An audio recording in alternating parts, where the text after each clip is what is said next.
It's always a pleasure to see so many wonderful people sitting in our audience because this is a fantastic meeting.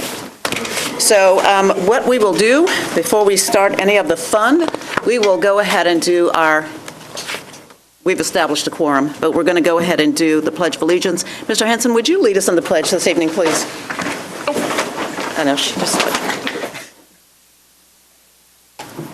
I pledge allegiance to the flag of America and to the republic for which it stands, one nation, under God, indivisible, with liberty and justice for all. So I'm like, sit around here.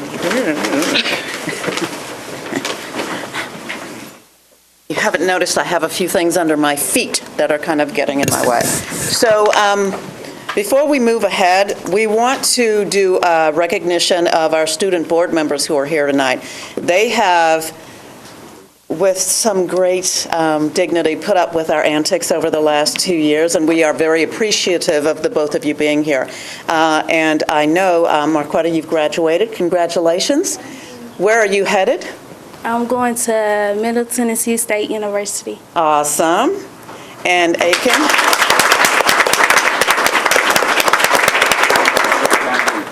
And you are going to be a senior next year, correct? Are you excited? Very excited. Well, in honor of the hard work that you two have done for us, and we appreciate everything that you've done, really going out, talking to your classmates, getting their opinions, and bringing that information back to the board. We want to honor you both with a little gift of thank you. We appreciate all your hard work, really we do. And so I'm going to say the pink is probably for Marquetta. And you have to open these up so that everybody sees the lovelies that we gave you.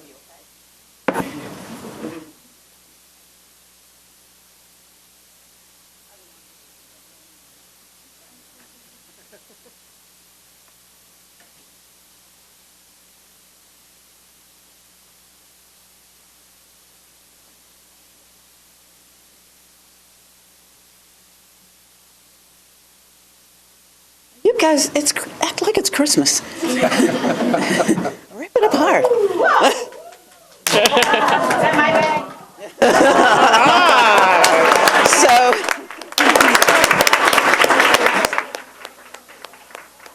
So on behalf of the Board of Education, we want to let you know that we truly appreciate all the hard work, and we appreciate you being here. You have been exceptional, and we wish both of you well in your futures. And if you want to say anything, you are mic'd up and ready to go. Okay, Marquita, go. You're the graduating senior. Any last thoughts? First, I want to say thank you. It's been a pleasure to be working with you all, and I just want to thank my fellow board members for listening and engaging in what I had to say about various topics like the standard-based grading, the passage program, and so many various topics. I want to thank Ms. Bobo and Ms. Hawkins for guiding me through these past 2 years. Also, I want to thank Ms. Davis for helping me with various tasks throughout these last 2 years. And I'm so thankful she took the time out to guide us. And I'm just so blessed, so thank you. Thank you. Just to wrap up my time here on the board, I'd like to say thank you to everyone, Dr. Register, Ms. Mays, all the board members. I've been a student board member here for 2 years now, and I've learned a lot about MNPS through this experience, and it's been a growing experience for me in my academics and my work ethic, and also in my faith. This year has been really developing me and preparing me for college, so I'm just really grateful for that, and the board has helped me in that experience. And I hope that my own input on certain issues that I've talked about throughout these 2 years have had an effect on how the future of MNPS is going to continue. Just a few people I'd like to thank before I end my time here. Ms. Stephanie Davis. She was our mentor. She helped us write our board reports, and she was going through a lot of hardships this year, but at the same time she was always there for us, so I'm just really grateful for that. She was she'd always help us no matter what the task was that we had to report on. She'd always be there to help us and to guide us on whatever we have to talk about. Also, Ms. Flakes for recommending me for this position, because to be honest, like at first, I was really unsure if I was qualified for this position. I was worried that I wouldn't be ready for this kind of work, or that I wouldn't have time in my schedule. But I'm really glad that my teacher, Ms. Flakes, recommended me for this, because it's been a great experience. I've learned so much. And she was always able to give me a ride whenever I needed to come here. So grateful for that. And also my family for always being so supportive of this position. Even though, they have to drive down here after work or after school to help me get home and to do all that stuff. They've always been so supportive. Can you guys stand up for... Look at you.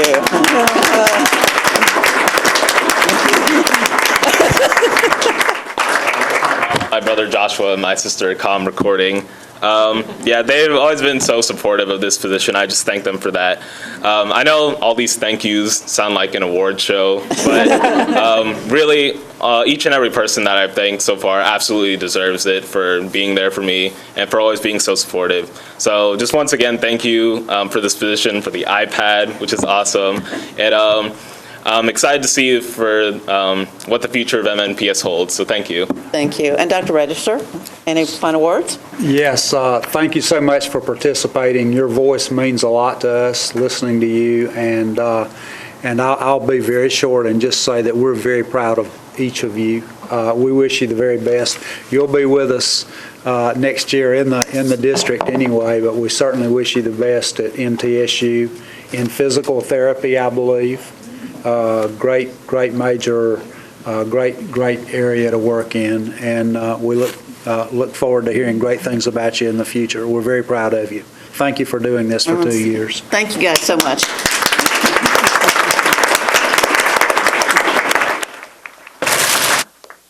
That's pretty cool. That's how you start a nice meeting. Okay, so we will go into announcements, and we will start with Dr. Gentry this evening. Dr. Brannon this evening. Ms. Spearing this evening. Yes. I wanted to announce that Maplewood High School presents Chill and Chat with Soledad O'Brien this Friday, June the 13th at 1:45. She will speak on overcoming adversity to beat the odds. This event will be moderated by Andrea Klein-Thomas, who reports for the news on Channel 5, and you do not need a ticket. It's open to the public. Thank you, Madam Chair. Thank you. Ms. Kim? All right, Ms. Shepherd, you're up. First of all, I want to say welcome to Mariel Lavecchio, who is with the Pencil Foundation, and she is the new director for NASA, the Nashville After-Zone Alliance for the McGavitt Cluster.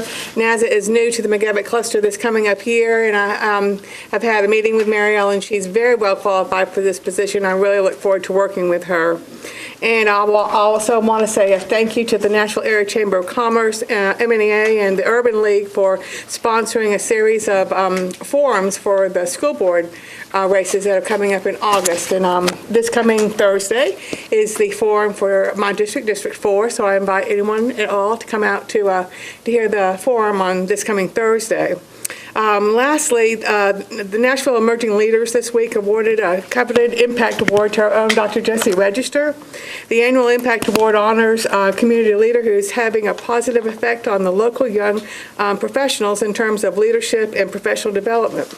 Also receiving recognition as finalists was Jeff Syracuse, a community leader in the Donaldson community. Let's see, Dr. Jennifer Berry, Dr. Nicole Cobb, and Chad Hugh, all of Metro Nashville Public Schools. So congratulations to them all. Thank you.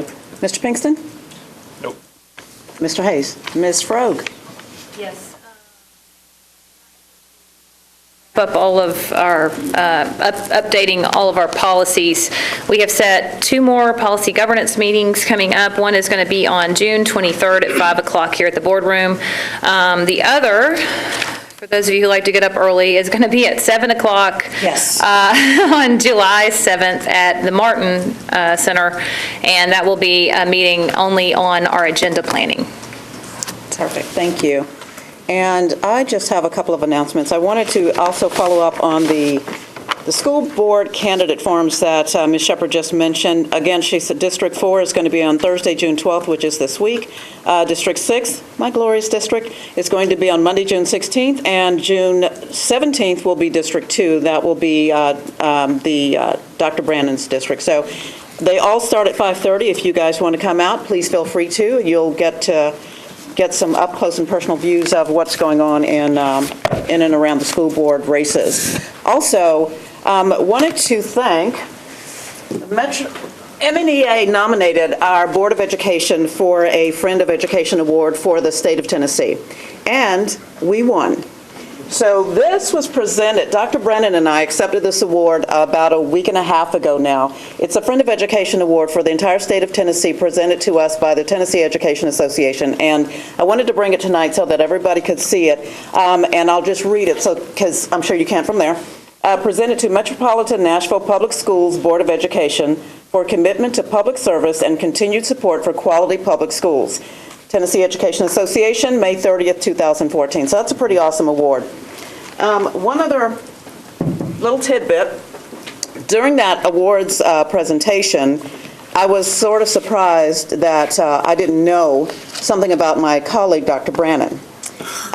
She is celebrating her 50th year in education this year. So let's give some big ups to Dr. Brannon.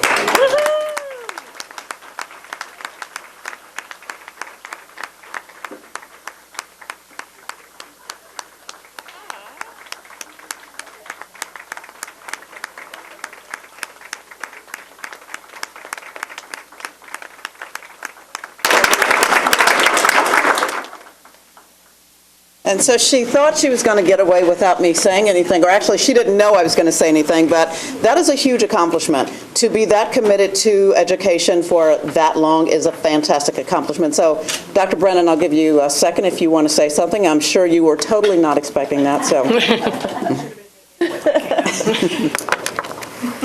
Well, I just want to say how wonderful it has been to commit my entire adulthood working on behalf of students all over the city and also in Kentucky and Indiana. So it has been a pleasure to be an advocate for all students everywhere, knowing that all children can learn. And I've had quite a few experiences. But what's so great now is meeting some of my students who have graduated. Last March, one of my kindergarten students, to whom I mentioned that I would like to be invited to her graduation, sent me an invitation, and I was able to accept her invitation. And that was a student from Napier. So I was very pleased. That's awesome. Thank you very much. Thank you, Dr. Brennan, for your service. We appreciate you very much. Okay, and now we will move on to public participation. The board will hear from those persons who have requested to appear at this board meeting. In the interest of time, speakers are requested to limit remarks to 3 minutes or less. Comments will be timed. Board members will not immediately respond to speakers during the public comment period, but may follow up after the meeting. What I will do is call the first 3 persons listed on this, and if you would line up in that order, and I will call you up accordingly. First up is going to be Austin McMullen, then Kurt Kosek, and Tatiana Paterno.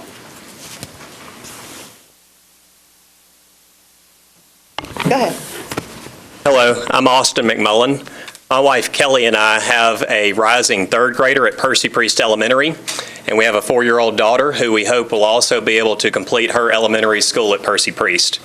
The reason I'm here is because I'm concerned about the school my children will attend and the schools that will be available to other children who live in our neighborhood. We have good schools, but they're becoming more crowded every year. Percy Priest and Julia Green are already above capacity, with enrollment projected to continue increasing. This is a good problem to have. It's a sign of success. It shows that people want to move into our community and they want their children to go to the public schools. But the question is, how do we deal with this growth, and how do we deal with the projected future growth? Sam Rayburn, the former Speaker of the U.S. House, said, "Anyone can kick down a barn, but it takes a good carpenter to build one." Members of the school board, anyone who looks hard enough at this plan can find something to criticize. But those critics have not presented any alternatives. While it's easy to criticize, few have put in the hard work to actually craft a viable plan. And let's not overlook what this plan accomplishes. It helps to ease overcrowding at Julia Green and Percy Priest. It creates a new neighborhood school in the fast-growing 12 South District. It preserves a geographic preference zone for Glendale Elementary. It gives families more choice options. It helps keep neighborhoods together, including the city of Oak Hill. And it returns Carter Lawrence to a magnet school with a dedicated pathway for admission to excellent middle and high schools. Ladies and gentlemen, I urge you, resist the temptation to join in kicking down the barn and instead appreciate the work of those who built it. President Truman said, "It's amazing what you can accomplish if you don't care who gets the credit." We as parents do not care who gets the credit for this plan. We only ask that you consider the many positives in this plan and the absence of any viable alternatives. More meetings will not change the lay of the land or the demographics in this area. Please vote tonight in favor of this plan so our neighborhood can put this issue to rest and so you can move forward with planning for Waverly Belmont School. With the many positives in this plan, there should be more than enough credit to go around for all. Thank you. Thank you. Kurt Kozak, Tatiana, ladies and gentlemen, if you wouldn't mind keeping your claps down, we need to move through this very quickly. Kurt Kozak, Tatiana Paterno, and then Jesse Blocher. Ma'am, do you have the green sheets that I passed out? Okay. Go ahead. My name is Kurt Kozak. I'm a former teacher here in Metro. I've taught for 11 years, a math teacher in high school. Now I am an advocate for teachers and an attorney. My purpose tonight is to introduce you to an association which I've recently founded called Not Bad Teachers. Not Bad Teachers is a group of good teachers and other concerned Americans who think that we as a society can do a better job educating our youth. Our guiding principles are love and courage. We love our country, we love our youth, and we think courage is an essential part of the educational process. I'd like you to direct your attention to these green sheets that have been passed out to you right now. In the middle of those sheets are our 6 tenets. Our goal is to have at least 4, preferably all 6 of those tenets passed into law by January 1st, 2020. Specifically, I would like to cover 3 tenets tonight, tenets 3, 4, and 5. Tenets 3 and 4 are intertwined and based on our belief that educational and political leaders will make better decisions if they know more of what's happening in the classroom. Tenet 3, every elected official, from the governor to our state legislators, to our mayors, to our city council members, to our school board members, shall substitute teach 3 days a year. Tenet 4, every educational leader who used to be a principal, from our Commissioner of Education to our superintendents to our executive and assistant principals, shall teach 1 class every 3 years. Tenet 5, any teacher, regardless of their tenure status or their length of service, who is involuntarily terminated or not rehired, shall have the opportunity for a due process hearing to appeal that decision. Ladies and gentlemen, that's getting close to my 5 minutes here. I'm sorry. 3 minutes, excuse me. I do have some final thoughts for you that I'd like to leave with you. We of Not Bad Teachers hope that you on the school board have the courage to substitute teach 3 days in the upcoming year.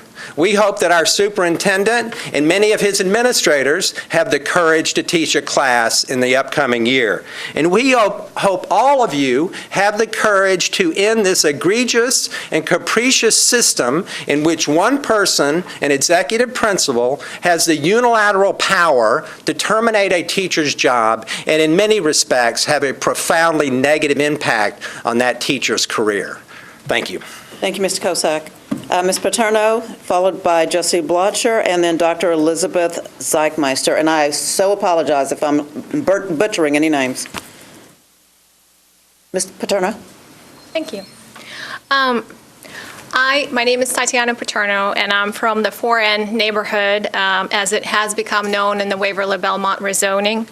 I just wanted to say that everybody in our neighborhood appreciates the consideration that Dr. Register, his staff, and the board members have given to the concerns of our neighborhood. On behalf of our neighborhood, thank you for listening to us. Thank you for the 11 public meetings that you have held. Thank you for the long hours that you have worked. We really appreciate it. Thank you. Jesse Blotcher? Hi, my name is Jesse Bloker. I'm here today to ask... See? That's okay. I knew it. I'm sorry. It's all right. I'm here to ask you today to delay the vote on the zoning for Waverly Belmont. I'm a resident of both Belmont Hillsborough and the 12 South neighborhoods, a future Waverly Belmont parent, and a professor of finance at Vanderbilt's Owen School. I also represent, among several others here, almost 300 signers of our petition to delay. To understand why we want to delay, consider the timeline. For our neighborhood, the original plan was acceptable, and little action was required. Then, almost 6 weeks later, the plan has changed, and now 2 weeks later, the final vote is upon us, and we've had no time to react to the new plan. Because we don't like the new plan. There's extensive research by Gerald Grant, a sociologist at Syracuse University, which shows that socioeconomically diverse schools provide significant benefits to lower-income kids without harming higher-income kids. But the mix needs to be within certain thresholds. We in Belmont, Hillsborough, and 12 South embrace a diverse school. But to be set up for success, we believe that the ratio of free and reduced lunch needs to be below 40%.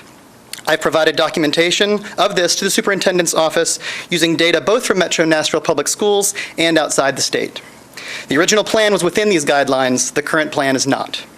These guidelines are important because diverse schools unravel when those outside have the options choose to leave. We've already seen this process begin with 4N and 4L abandoning our school. My fear is that this is just the beginning, and now the next group of parents who can't make a zoning argument will instead opt out of the school through charter schools, magnets, or even private school. If this scenario plays out, all of us will lose, and we'll be having this conversation again in a few years. But I'm not here to dwell on the negative. The people asking for this delay are the future involved parents of Waverly Belmont School. We are not a collection of parents who want out and then shut down the discussion. We are here to talk about how to best support our school, because we want to change the momentum. We want to identify parents who want to be included by choice, which is why we are thrilled at the idea of including the whole Belmont Hillsborough neighborhood. While just a small section, that small bit of good news can go a long way towards reversing the current negative trend. But we understand, given our recent experience, that these things take time to vet and gather feedback, and we simply have had not enough time to respond to the latest proposal to set our school up for success. I know you are all tired, and I know how that feels. I'm the father of 2 sets of twins, age 4 and 2. I'm tired every night and most mornings. But allowing my tiredness to drive decisions is not good parenting. Don't let your exhaustion with this process allow you to approve a plan tonight. We are seeking to extend choice zones to allow others around us to choose our school and join with us. But to identify how to do this without adversely affecting Aiken, for instance, takes time. And so we ask you for more time. The consequences of delay are minimal, but we, the parents of Waverly Belmont, are willing to bear the consequences of that delay to get this right. Thank you. Thank you, Mr. Bloker. Dr. Zeck, ladies and gentlemen, please hold your applause unless it's just for me. Dr. Zeckmeister. Hi, my name is... Zeckmeister. Yes. Good afternoon. My name is Liz Zeckmeister, and I live at 3513 Rainbow Place, which is in the 4L zone. On behalf of my family and others in my neighborhood, I'm here today to express my strong support for the current zoning recommendation that allows families in my neighborhood to continue to be zoned for Percy Priest rather than transferring the small number of children in our subsection of Oak Hill to the new Waverly Belmont School. Our street is one of just a handful of Oak Hill streets that run north-south between Woodmont and Caldwell. We are politically integrated into Oak Hill, we're economically invested in Oak Hill, and we're socially integrated and connected to the neighborhood and the activities that take place within it on the south side of Woodmont. We greatly appreciate the 12 South neighborhood. We applaud the new Waverly Belmont School and the invested parents, some of whom are here tonight. However, we are geographically dislocated from those communities. The reason for this is simple. Woodmont is impassable to pedestrians. As such, Woodmont constitutes a natural boundary between our neighborhood and the 12 South Waverly Belmont neighborhoods. There are frequent fender benders and occasionally worse accidents on Woodmont, where the speed limit is 40 miles per hour. In 2011, MNPS conducted a site study of a proposed school bus stop on the north side of Woodmont. They concluded that the street was too dangerous to cross, and so they moved the bus stop south into our neighborhood. The nearest Woodmont traffic light to our neighborhood is at Leland. Because the streets in our neighborhood are not laid out on a grid, there is no direct walking route from our street to Leland. Moreover, at Leland, there are no pedestrian crosswalk markings or signals, nor is there a way for a person on foot to trip the traffic light for a pedestrian crossing. I tried this out and had to stay at the corner until a car arrived on Leland that tripped the traffic light. A zoning decision that parcels off our small set of streets would be one that would connect us from Oak Hill and our community at the same time that we would remain unattached to the Waverly Belmont neighborhood. And so I want to thank you very much for your consideration and all the support that's been shown for the decision to allow our community to be zoned as 4L and have the option to opt in. As has already been recognized, the current zoning proposal allows this choice to opt in for our neighborhood to opt in to the Waverly Belmont School, and it seems a fair proposal. It would allow the small number of affected families in our neighborhood a choice, and it would allow all of us time to figure out whether the city can develop safe ways for pedestrians to connect across the Woodmont Divide. In lieu of an option to keep our neighborhood zoning entirely as is, I urge you to support the current recommendation, and I thank you so much for your consideration. Thank you. Next up, Lance Thomas, Melanie Moran, Kenneth Winter. I would like to encourage the school board to delay voting on the current Hillsborough Cluster zoning plan. I have 2 children who will attend Waverly Belmont. My older daughter currently attends Julie Green but will be zoned to Waverly, and my younger daughter will enter kindergarten that same year. Our children's education requires thoughtful planning, thorough evaluation, and above all, community input. The first community meeting to outline the current zoning plan occurred just last Thursday, and the one with Carter Lawrence parents finished less than 24 hours ago. Thus, none of their suggestions have been incorporated into the current zoning plan. The current proposal leaves Waverly at only 57% capacity, with the second highest percentage of students in the Hillsborough cluster on free and reduced meals at 48%. Dr. Register stated that he would consider any viable proposal to address the disparity, and one such plan was recently presented.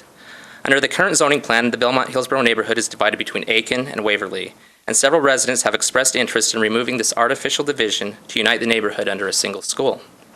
However, Dr. Register summarily dismissed this idea because he feared pushback from Aiken. MNPS should consider this proposal. First, this plan would remove the artificial division of Belmont-Hillsborough. Dr. Register has stated many times that he does not like to divide neighborhoods between schools, and the bisection of Belmont-Hillsborough could be fixed with a revised zoning plan. Second, it promotes a neighborhood school. Members of Belmont-Hillsborough have expressed a desire to join our neighborhood school. It makes little sense to open a neighborhood school with a section of it missing.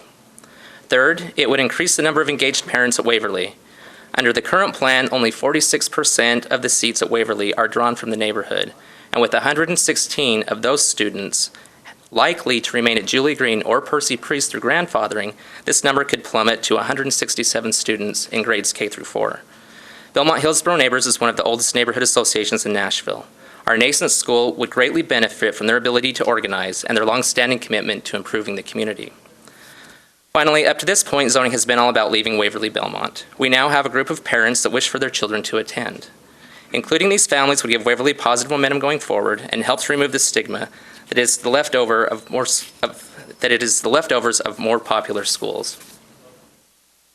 Now, we could all come up with better ideas on how to improve zoning at Waverly Belmont, but the most important part of the discussion is this. Up to this point, all decisions regarding zoning at Waverly have been dictated by those who refuse to attend our school. It is time for MNPS and Dr. Register to finally listen to the needs of those families attending Waverly and are committed to making it a success. In a true compromise, no one will get everything they want, but no one will be left with a school that was set up to fail.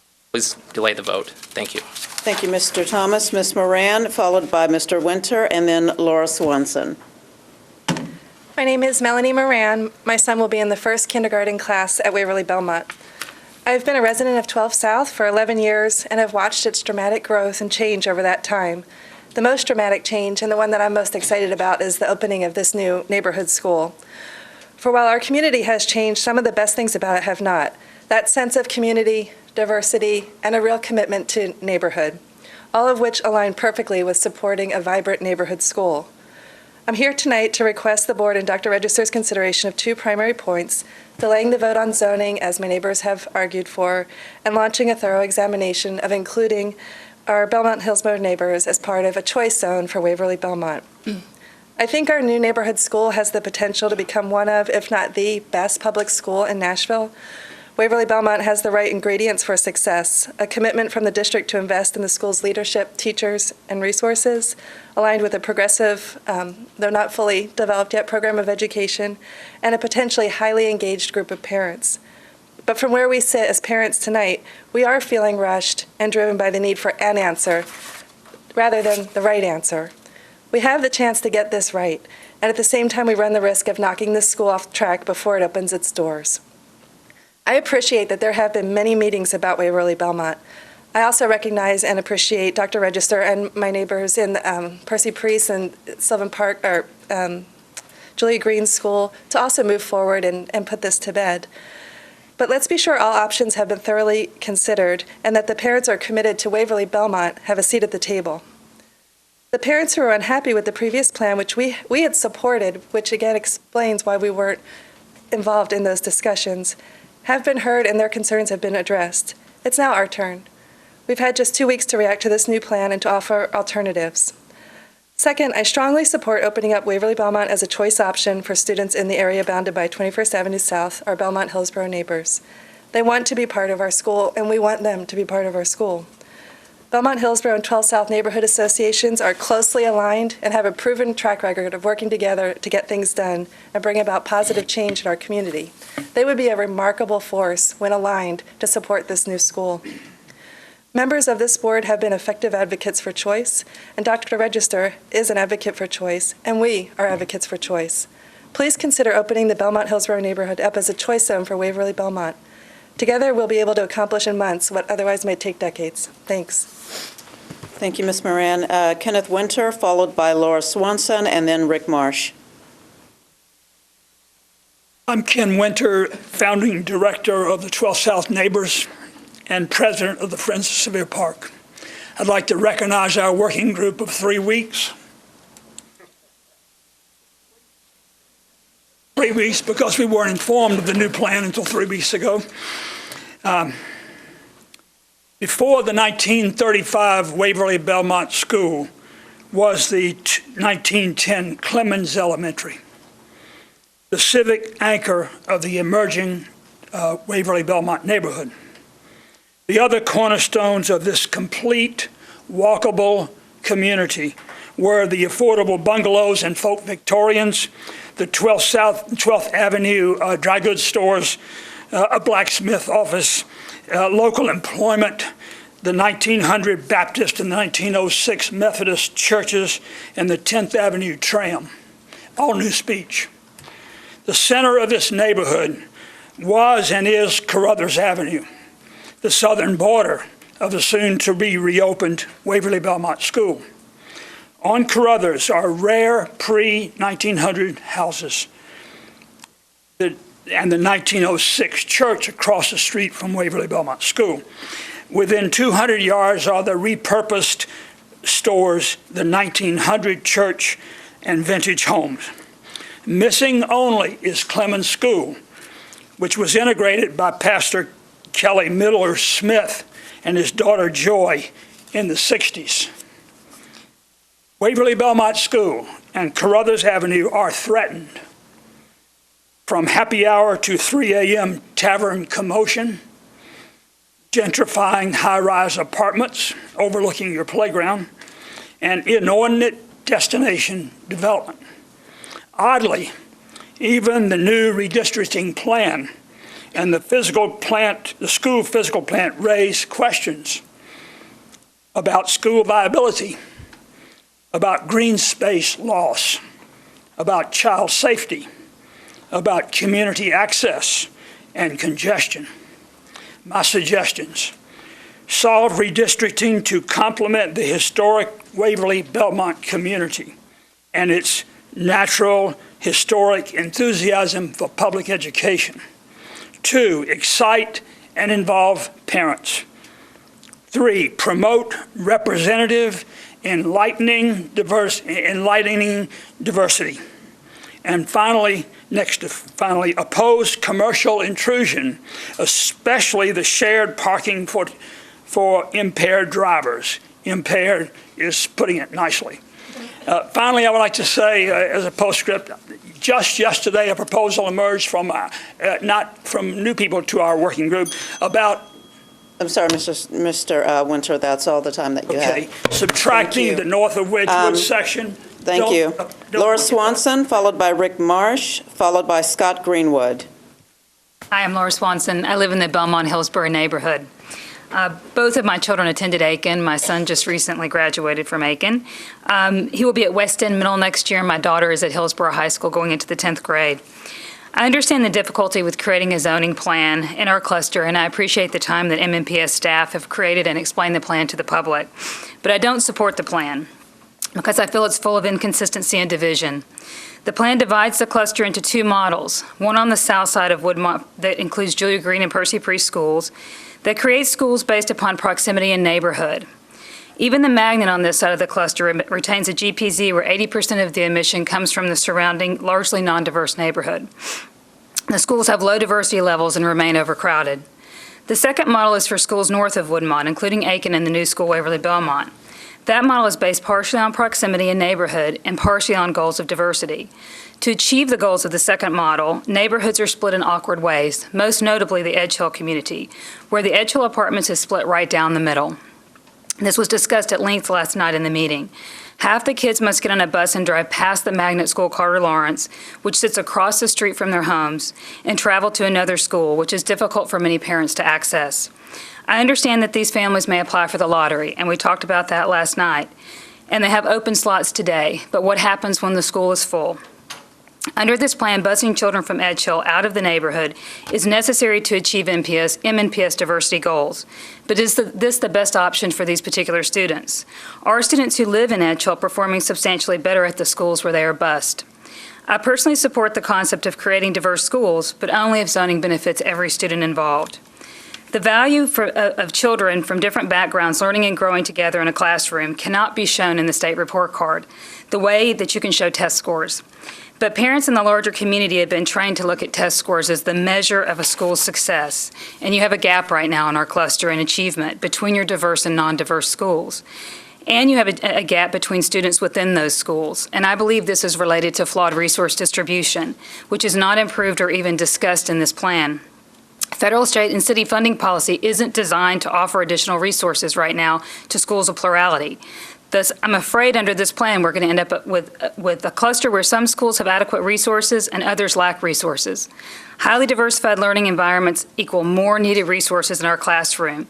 We've been blessed at Aiken, Weston, and Hillsborough with awesome, tireless staff, but our classrooms need more resources today, not in 2 years as discussed at community meetings. You have an opportunity tonight to create a plan that results in not 1 or 2 high-performing schools and not 1 or 2 schools where diversity is achieved on paper but not celebrated or supported. You can create a cluster of high-performing schools, but I don't think the plan in front of you does that for many reasons. I hope you'll delay tonight, and I hope you'll reconsider. And when you reconsider, I hope you'll consider funding as you make your zoning plans. Thank you for your time. Thank you. Rick Marsh, followed by Scott Greenwood and William Smallman. Greetings. My name is Rick Marsh, and I'm a future Waverly Belmont parent. Ladies and gentlemen of the board, please postpone the vote on this new school's boundaries.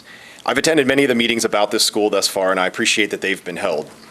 I went to the May 7th meeting very excited to learn about this new school and was somewhat disappointed that it focused entirely on certain areas getting out. I spoke with Dr. Register after the meeting and voiced that comment, and I'm here to say it again. It was very disappointing then that the lines were redrawn with no public presentation and no further community input. It's been stated very well by the previous speakers, a lot of facts and numbers and ideas that we have, and clearly it merits some more look at this. There's viable options of including the Belmont-Hillsborough neighborhood into Waverly Belmont, and we would like to take the time to properly evaluate this and to properly motivate and mobilize the community to get involved and build this school from the ground up, rather than focusing on slicing and dicing out certain areas that do not want to be a part of it. A rushed community meeting was held a mere 5 days ago and another one last night. I don't believe that we've had the proper time to evaluate what came back out of that meeting and properly put it into this plan. And I don't think any reasonable person could possibly think that something that took place last night could filter into a plan that we're going to vote on here tonight. Now listen, I know you're all fatigued, and I can't pretend to be as fatigued as Jesse that spoke, but I will tell you that it's worth getting right. I also know that the 4N and 4L parents that are here tonight would like this resolved, and I can absolutely appreciate their need for closure on this. However, it's worth getting right, and the parents that will be here and will support this school for years to come just do not feel that it's right just yet. We most certainly want to help build this barn, and we will be here to help run it for years to come. Please don't forget that. Is a few weeks to get it right not reasonable at this point? Please tell us what we can do to help, how we can motivate and mobilize and get the rest of the community going, and then please delay this vote so we can actually do it and get it done and build this school from the ground up. Thank you for your time. Thank you, sir. Scott Greenwood, followed by William Smallman and Elizabeth Frine.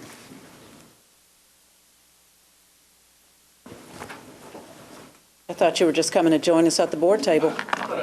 Oh, that's nice. Thanks.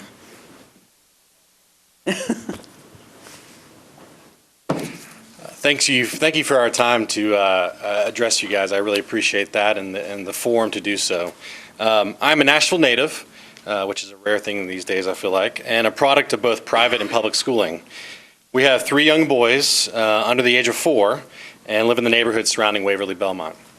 January 7th, 2013, I looked today, I sent an email to my school board representative and said I'm fully supporting this school. This was when the idea was proposed. I'm still standing here fully supporting Waverly Belmont. Many of my friends and neighbors, unfortunately, their support has waned in the recent weeks. This is due to last-minute zoning changes. They were excited about partnering with a neighborhood school which modeled diversity and helped alleviate overcrowding for our friends to the south. In the last 2 weeks, the wind has been let out of their sails, as these zoning changes seem to create an uphill battle to a highly performing school, which we all want. I stand here on behalf of my friends and neighbors and the 300 people, as you can see in that petition, who agree with me and want to delay this zoning vote tonight. I ask that you delay this so that we can get this right the first time. There are some very logical and great ideas which bright minds have suggested in the last couple of weeks. Many of these ideas are simply giving parents more choices, which many of you support. One, which I fully support and which some of my friends and neighbors have mentioned earlier, is allowing the entire neighborhood which surrounds the school to attend the school. Instead of walking across Hillsborough, which others have mentioned tonight, crossing major roads is quite a barrier. There are people that can walk to the school that will not be able to attend it the way it's currently zoned. That makes no sense. Ideas like these need to be considered, and we need time in order to do so. There's no rush to vote tonight. We have time to hire a principal. We have time before parents make school choices in September. There are at least 2 meetings left before this has to be finalized. If you engage and have the support of this neighborhood, it can be a very powerful thing. It can be a model for a diverse neighborhood school and a huge win for Metro Nashville Public Schools. Right now, things hang in the balance for many parents. We need time to digest, to discern, to ask questions, which we have not had. We need parents to feel confident and excited about sending their kids to school. The last 2 weeks have undone that confidence. We need time to get this right. I implore you to do what is right, to get it right the first time. Just give it a little more time. Time is really all we are asking for tonight. Please consider this when you vote tonight. Thank you, sir. Mr. Smallman, followed by Elizabeth Frine and Cynthia James. Hello, my name is William Smallman, and I live in the Belmont 12th South area. and I have a 4-year-old daughter who will be attending Waverly Belmont the first year.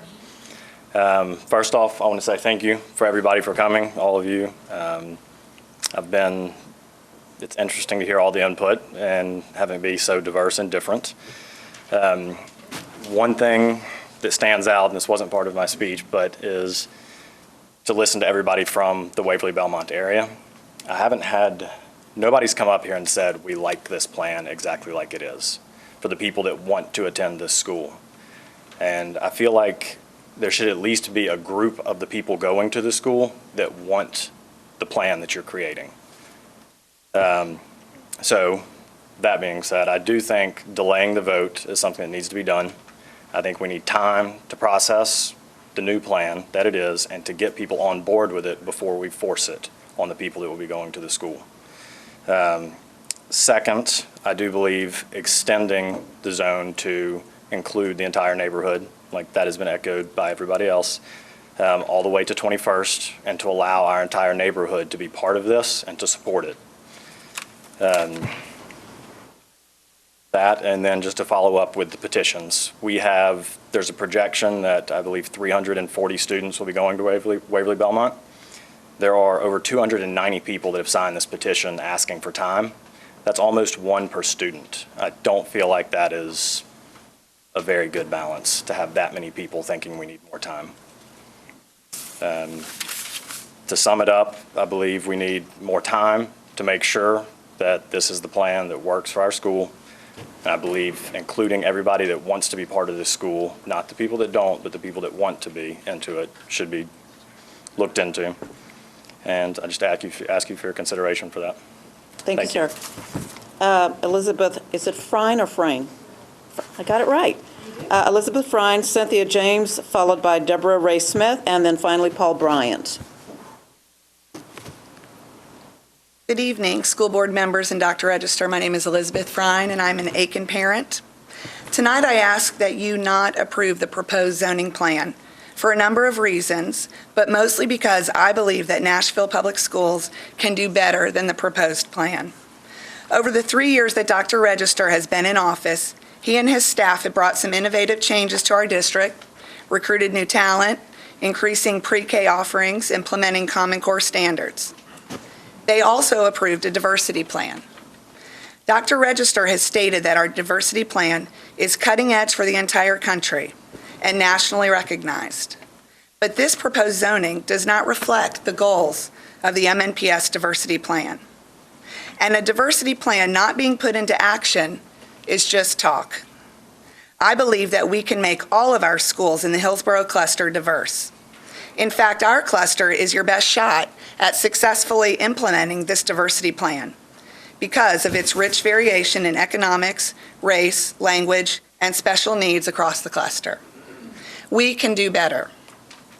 And it is not good enough to apply the diversity plan to some schools and not others. This proposal divides the neighborhood of Edge Hill for the sake of diversity, but also allows other neighborhoods to stay together at the same school.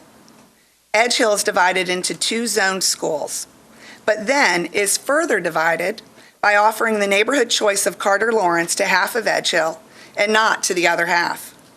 4D must go through the formal lottery process to attend Carter Lawrence, while 4B gets to check a box each spring. Edge Hill 4D is the only neighborhood in the whole Hillsborough cluster that does not get priority to attend the school closest to their homes. They are not offered priority to a school within walking distance. Also, they are not offered priority to be part of one of the best academic pathways in our system. Last night at the community meeting in Edge Hill, we heard from Miss Cynthia James, who lives in 4D. Unfortunately, she is not able to be here tonight. But I want to share with you some of her words, and I quote, "I think it would be so unreal to be more involved in my kids' school because it is right across the street from my home, a middle school and an elementary school for my children. For me to get involved with their education, I think it's going to strengthen me to do better. If we were able to choose our own school, something that is so close to us, She was so impactful last night that on the spot, Dr. Register promised that he would make sure that her children would be admitted to Carter Lawrence and Rose Park for the fall. This is a win for Miss James. But there are at least 30 more Cynthia James across the street from Carter Lawrence. Thank you, Ms. Frine. And you said Ms. Cynthia James is not present, correct? Thank you so much. Deborah Ray Smith? My name is Deborah Smith, and I have been terminated from Neely's Bend Elementary School in MNPS. I worked there for over 10 years and have enjoyed working with the children at the school. I believe that my termination was a case of unclear communication. I believe I was targeted to do work that I was not hired nor ever trained to do. Because of this, I believe I became a liability in the eyes of my principal. I know that I have a strong capacity to excel in our schools, and I would like a chance to be moved to a different location so I could successfully engage and work there. I believe that I deserve the consideration from a neutral third party to hear my case of my determination. This is something that we had prior to the labor policy being withdrawn by Dr. Register.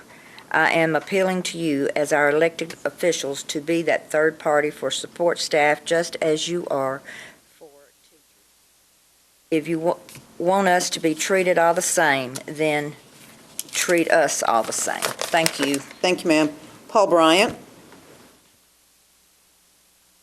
Hello, my name is Paul Bryant. I was an ISS monitor at West End Middle School for 12 years and had worked in metro schools for 17 years. I've always received very good evaluations. I would like to tell you about my termination. On the day that I was told about my termination, the principal came to my classroom and he pulled me away from my students. And like you would feel, I was shocked. Okay, the next day, I received a letter in my mailbox. I feel that I am in limbo. I do not need a hearing because I wasn't fired, nor doing my job, and because I didn't do anything wrong. And as the form letter states, that there was a program change, insufficient funds, or enrollment declines. And before, under the support staff MOU, I would have been put on a displaced list. Metro schools would have worked with me to find another open position within the school system. This is something that we had prior to the labor policy being withdrawn by Register. And so I ask you, how should my situation and others like me be addressed? I am unclear that you had any knowledge of these terminations and the impact that these terminations to support employees in our schools. I am no longer able to explore any other employment options except to start as a new hire. I'm hopeful that bringing this to you, our elected leadership, that you will choose to look into this matter and help myself and other displaced employees return their jobs somewhere within metro schools. We can save you money because we already know the job. We do not need any training, and we have proven work records. I am willing to do other work within MNPS, and I am concerned that I have been let go to start from the beginning, and I appreciate you listening to this for me to open up and elaborate upon these concerns. Thank you. Thank you, sir.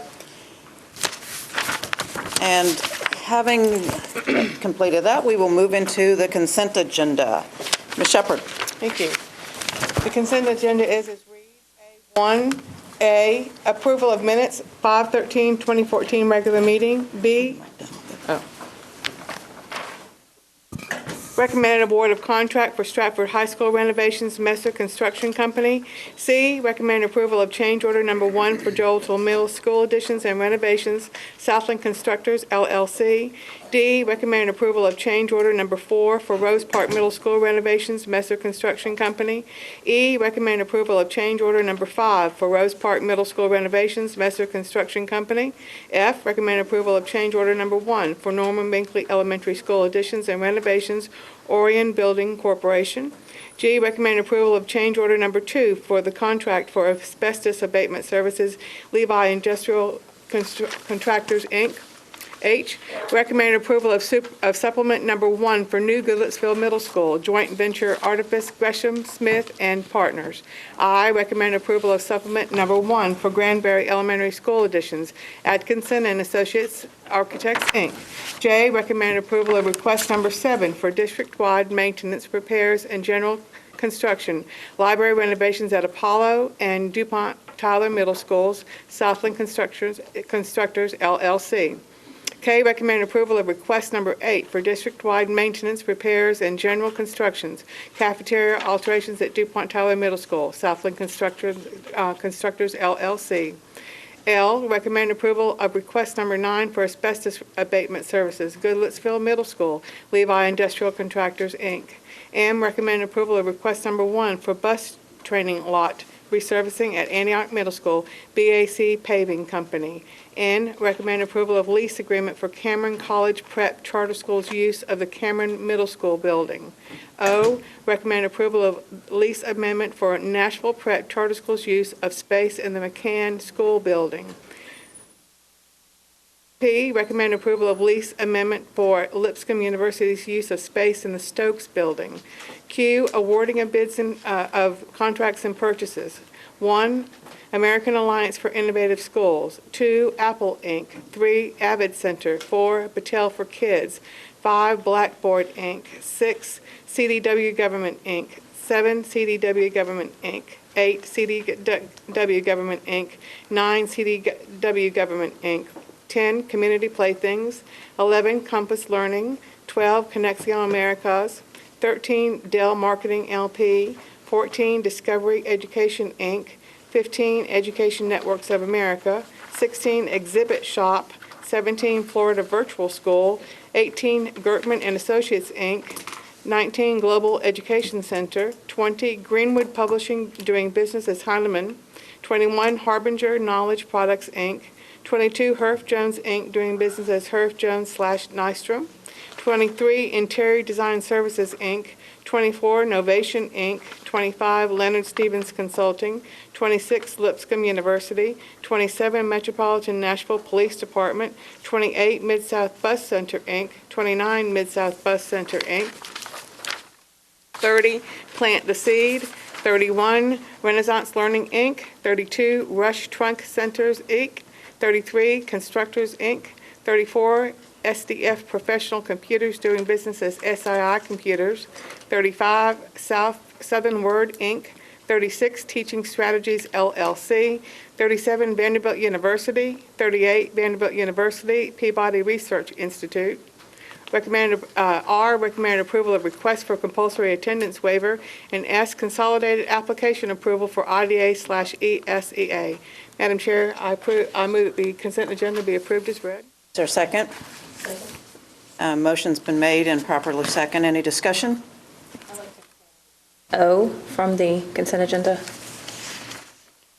Okay. Generally, we try to pull those before The motion. we get to the motion. Yeah. Is there some discussion on this particular one, Ms. Rogue? Yes, I have questions. O.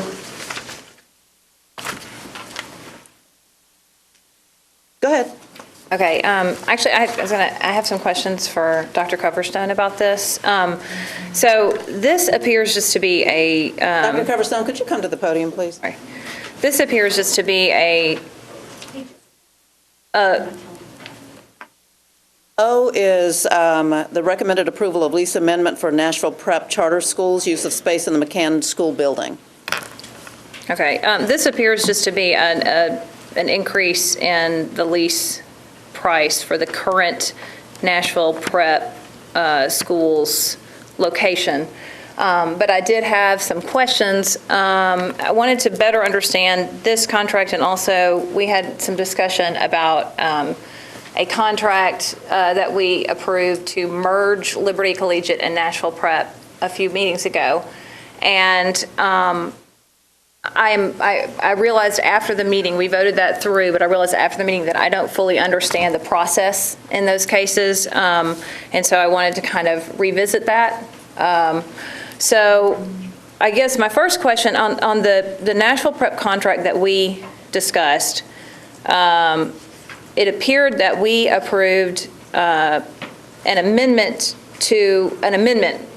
but we had already, not this board, but the board before us had already approved the growth of that school up through high school. So my first question is why then this board needed to approve an amendment? And the other, Ms. Frog, let me ask you, your question, is this related to the lease agreement, the amendment to this lease? Yeah, is this all, I think, I mean, I'm interested in how all these different leases fit together.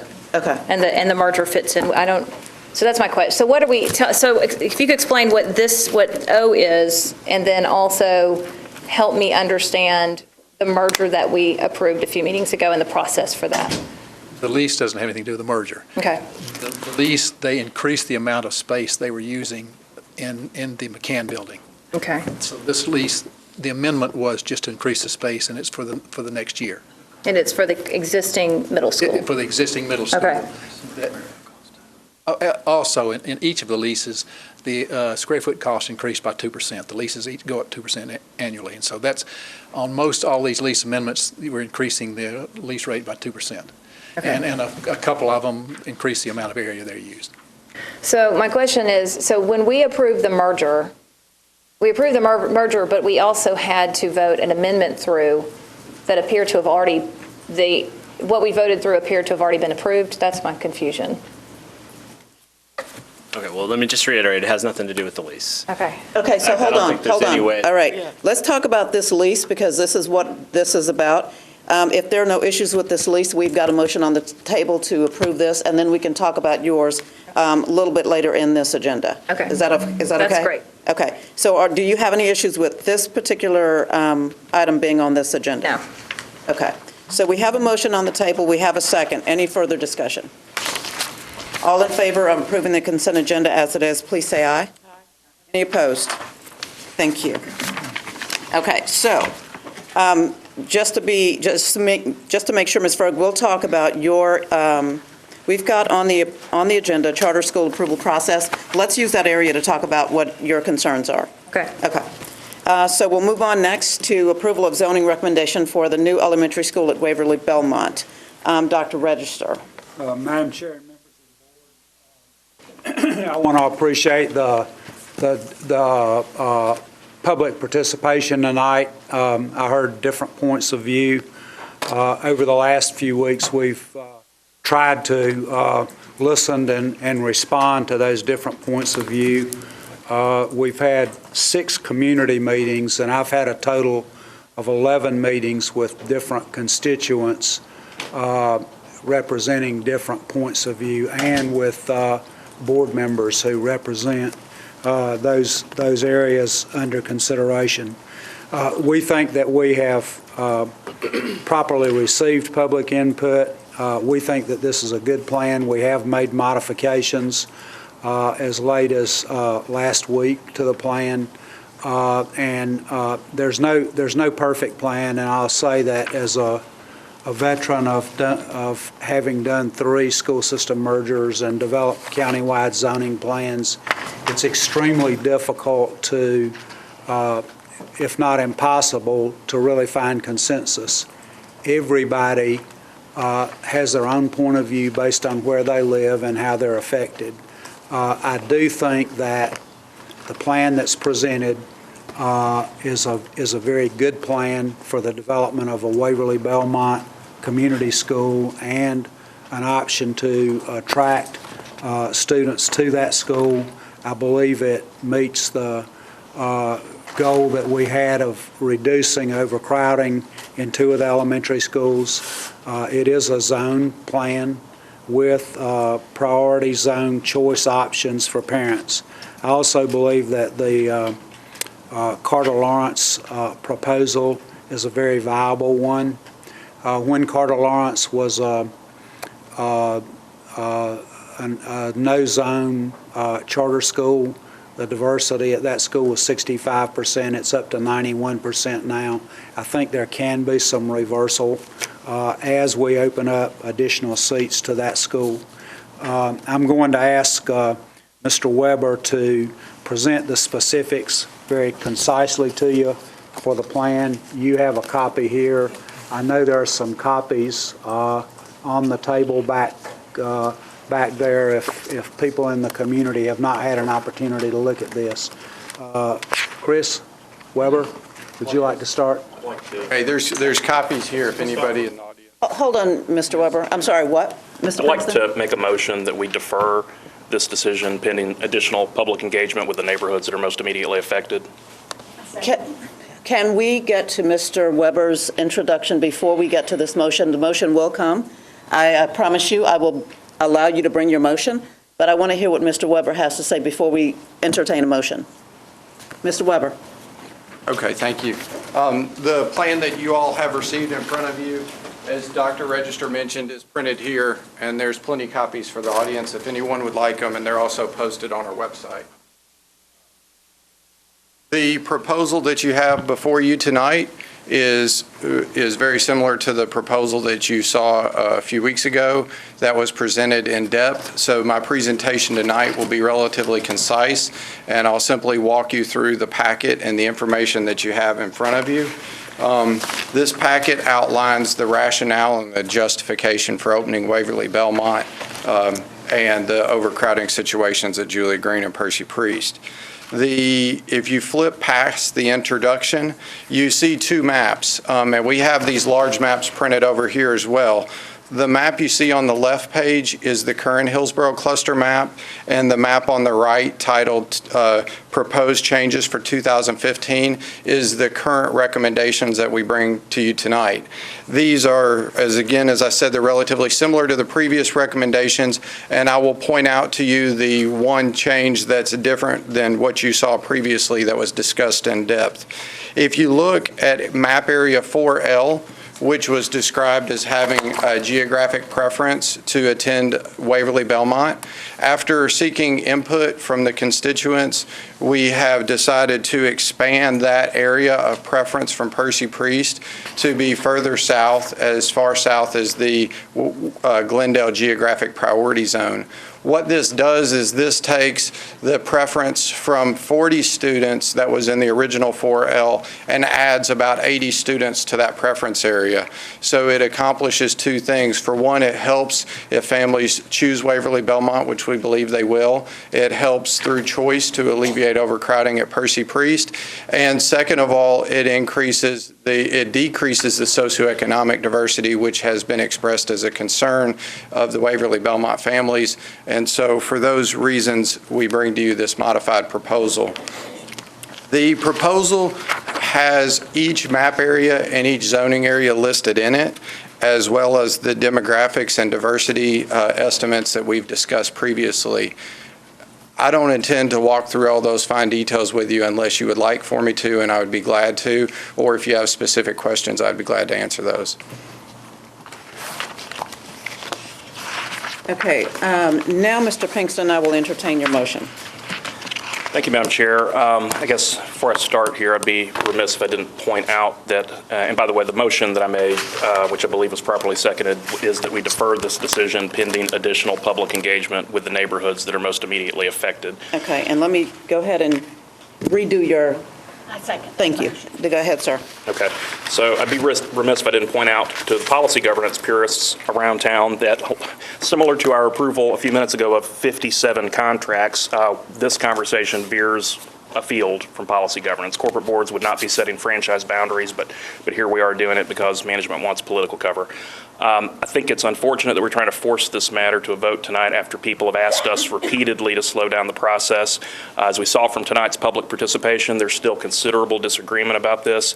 The neighbors in the 4N and 4L areas, which are the areas west of Hillsborough Road and south of Woodmont Boulevard, want us to vote tonight in order to secure their positions outside of Waverly Belmont and that zone. And I understand that point of view, and I agree it doesn't make sense to put those neighborhoods in this zone. I told Dr. Register that on the front end of this process. I believe Mr. Hayes cautioned him as well that it was not a good idea to wrest those particular areas out of their existing assignment patterns. A better approach might have been to talk with neighborhoods on the front end rather than just move ahead.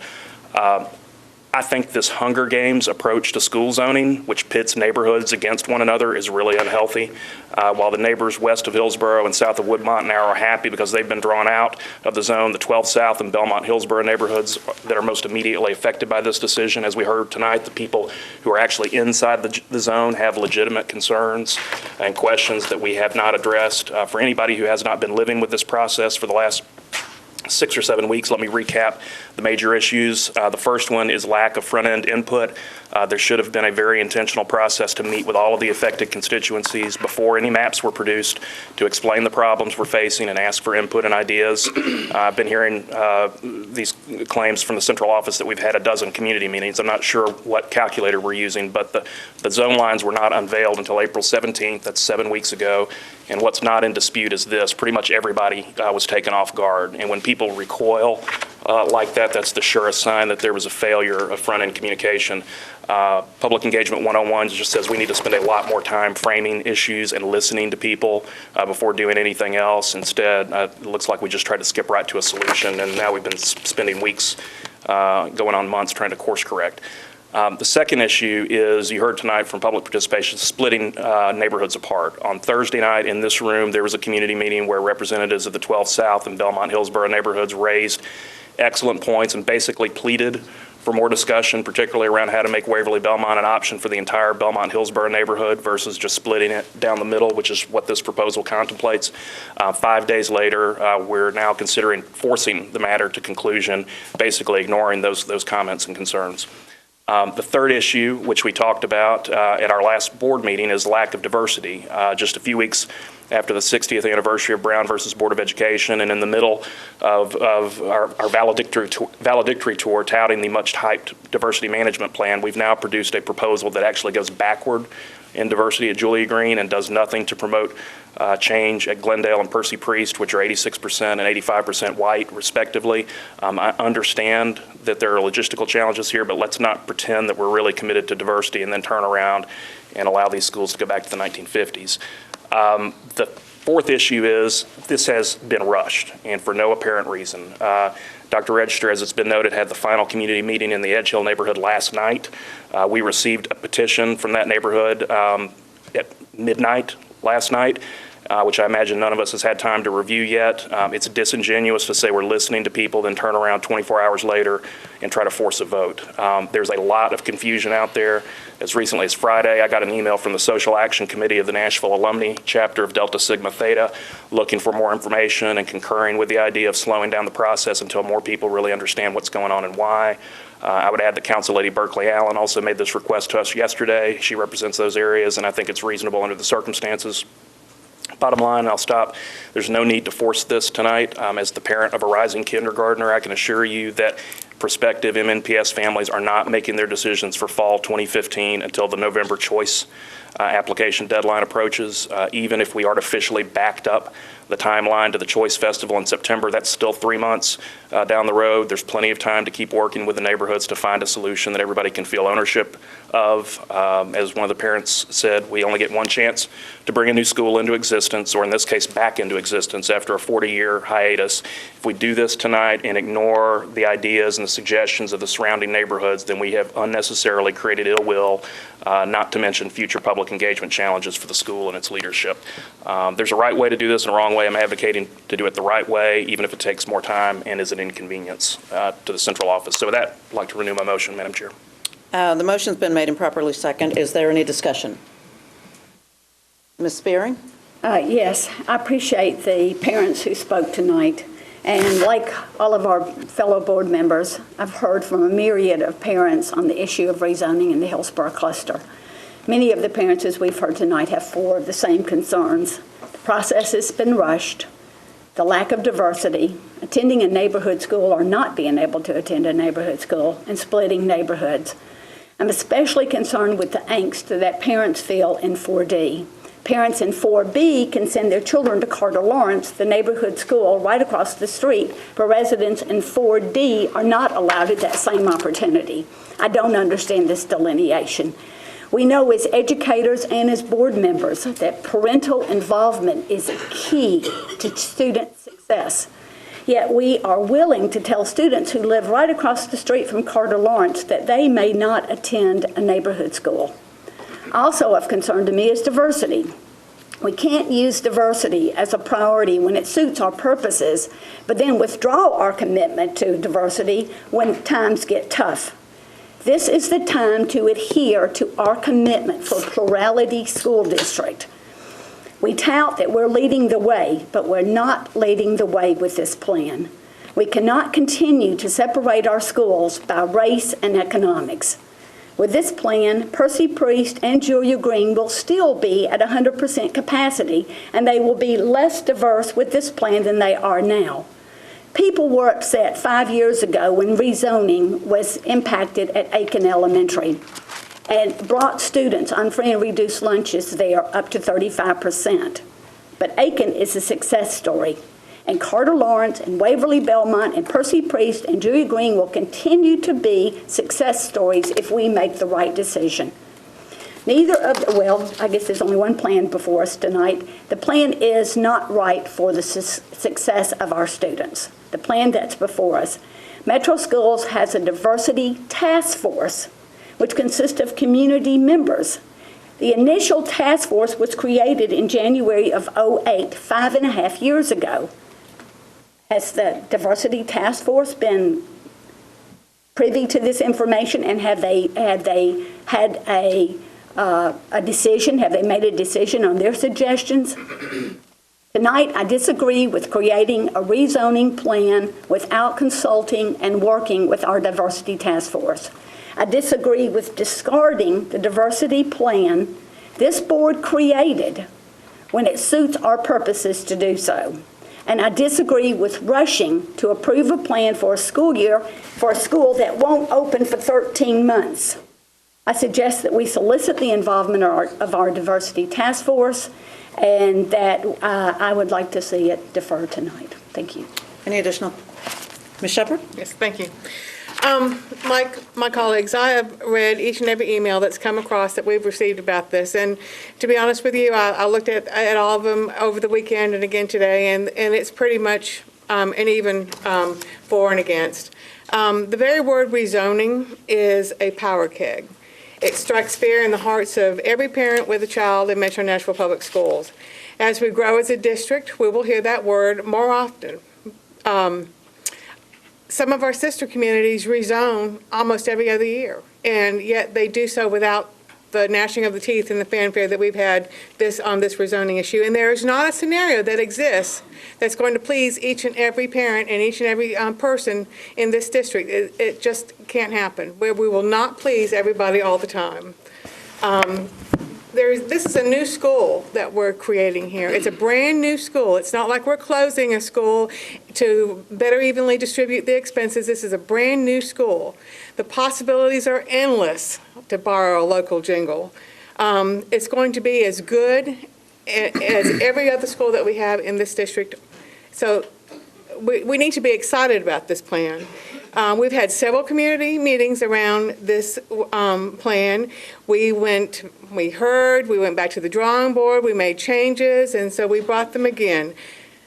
I don't understand what delaying a vote would accomplish at this point in time. We need to make Ladies and gentlemen, please. Thank you. We need to make a decision. We need to make a decision tonight, and we will. Delaying a vote by 2 weeks or by 4 weeks will not change that decision. It may just delay the inevitable. I urge my colleagues to do the right thing, to vote to recommendation of this plan so we can move on. Thank you. Ms. Froeg? with the input we've received from parents and community members. This is really a smart, thoughtful bunch of folks who have been commenting on the zoning plan. But I feel the need to frame the issue and to make just a few public comments. I feel like a lot of you already get this, what I'm about to say, but this is really a debate about neighborhood schools and diversity in schools and how those two concepts interplay. I'm a huge fan of community-supported neighborhood schools that are in close proximity to the students who attend them. That was basically my campaign. And this, good neighborhood schools encourage parent engagement. They can increase community support of a school. And by the same token, I'm a huge supporter of diversity in our schools. By diversity, I don't mean just skin color, of course. Our recent diversity plan has defined diversity as race, ethnicity, special needs, English learners, and socioeconomics. To me, diversity is about inclusiveness, supporting all of our neighbors, regardless of ability, income, or cultural background. So I think increasing diversity in all of our schools is a moral issue. However, diversity in schools also matters for academic performance. Research tells us that the number one factor influencing academic achievement is the socioeconomic status of the student's family. The second most influential factor is the socioeconomic status of the child's school. And after that, just on a side note, the variables affecting student performance are, in order, the neighborhood, the psychological quality of the home environment, and the support of physical health provided the student. Interestingly, schools and teachers account for 30% or less of a student's academic performance. Research has also shown us that the schools that struggle most are those with segregated, isolated, low-income populations. There's also research showing that achieving a healthy balance of students in a school can help increase the performance of the school overall without decreasing the performance of advanced learners. A healthy balance of students can also decrease behavioral problems in a school. And I want to share my own personal story. I have two children in a school in Bellevue, and that has a very diverse student population. Our school is a zoned option for children from the Metro Center area. So we consistently have around 50% free and reduced lunch students. We have a very large special needs population because we offer great services for special needs students. And we have over 20 different countries represented, which means we have a good, healthy English learner population. So our school has a lot of challenges, but with parent and community support of the school, which was really an excellent school to begin with, school performance is up. The school atmosphere and reputation of the school and the community have greatly improved. And my own children, who are both advanced learners, have greatly benefited from learning in this diverse environment. Their test scores and their school performance have been consistently excellent, and there has been no negative impact from the populations at the school on my children. In fact, it's been a benefit for them overall. I think this is the kind of balance we should strive for in all of our schools, and that is, of course, going to be a huge challenge because many of our neighborhoods are naturally segregated, and because we have a very large population overall of free and reduced lunch in our students in our schools of 73%. The goal, I think, is for us to balance the need for great neighborhood schools, which are supported by the families in that community, and with the need for schools that welcome a diverse population so that those with resources and advantages can help our neighbors who are facing more challenges, so that our children grow up in schools that reflect our larger community here in Nashville, and so that our children can learn tolerance, patience, and understanding toward those who are different from them. So I just want to say thank you. First of all, I've really dug into this issue, and it's very complex. And I want to say thank you to Dr. Register and our staff who have clearly put a lot of time into the issue. Want to also thank parents for their activism, and we are listening, and I have read a ton of emails, and I appreciate the personal thank you notes and a lot of the input that we've received. But I see this really as just a golden opportunity to impact diversity and to really do more than pay lip service to the diversity plan. So I would be in favor of a short delay in voting. And I recognize that we want to get this behind us, but in order to accommodate some of the recent concerns that were raised just at last Thursday's meeting, I think it's important that we have community buy-in on this issue. And it was notable to me that we had a council member speak up on behalf of a short delay. So those are my comments. Thank you. Any additional discussion? Mr. Hayes? I'm going to just ask Mr. Weber a question.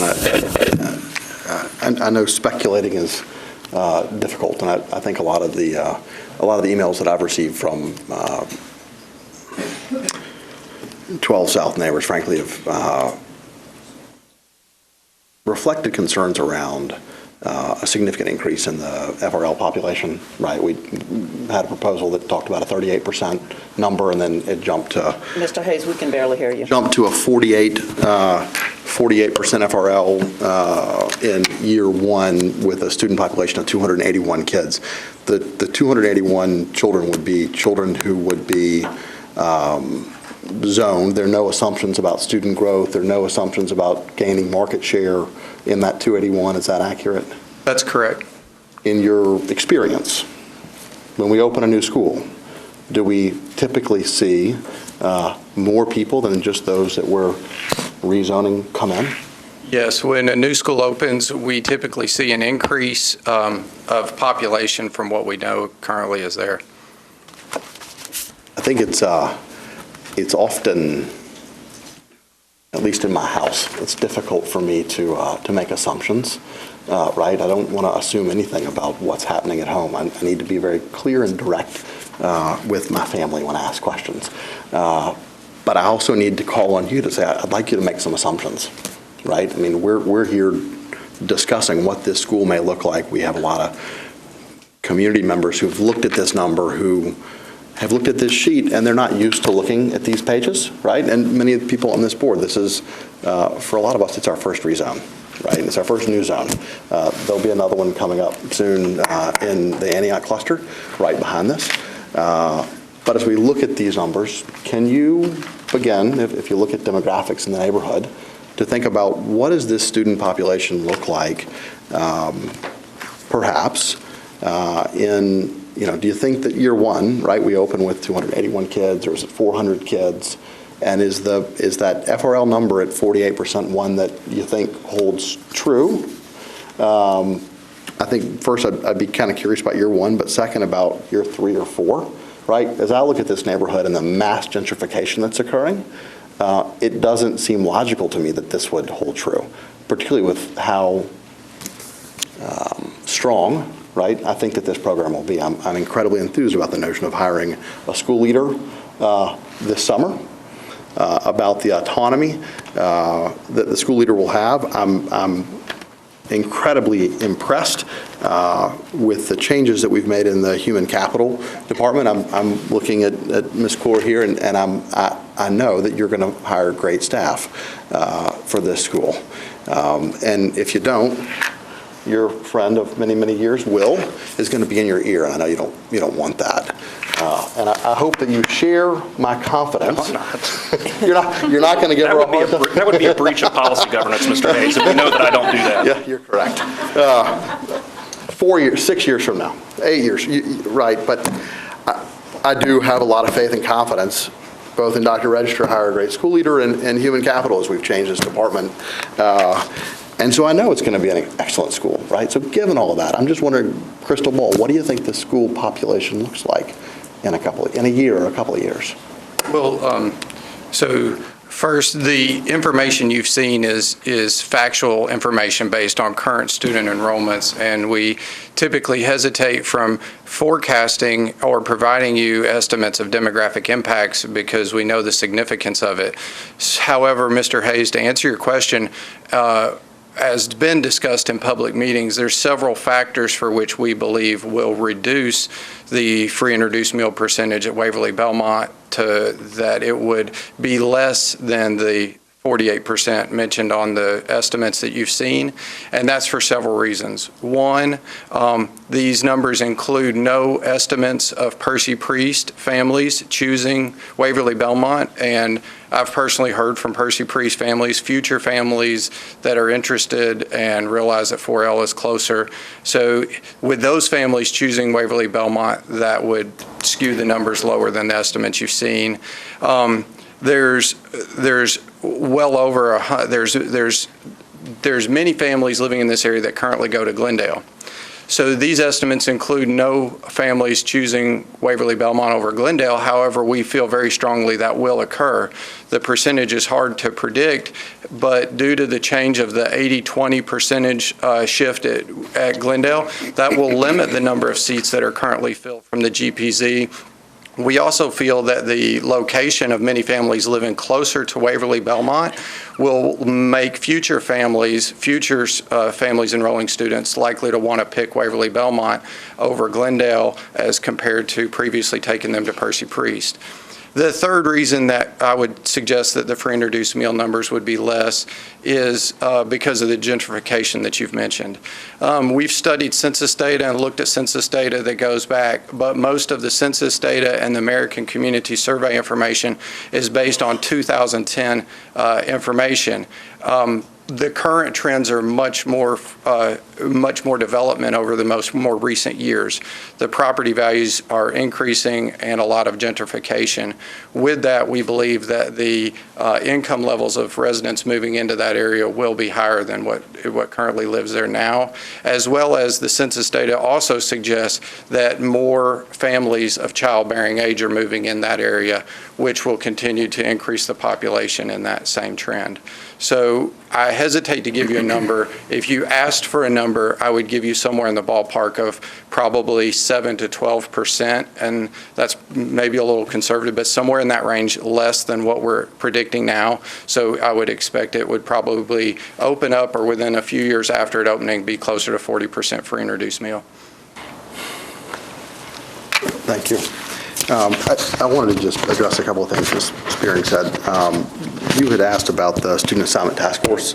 I attended, so that we've disbanded the Student Assignment Task Force, as you know. We now have a Diversity Task Force.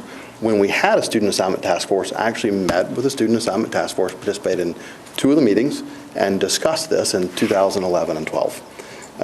We've been wrestling with this since the first week I was elected to the board in August of 10, right? It was growth. If we look back at our projections in 2009 and 2008, we had projected declining student enrollment in the Hillsborough cluster in the elementary tier.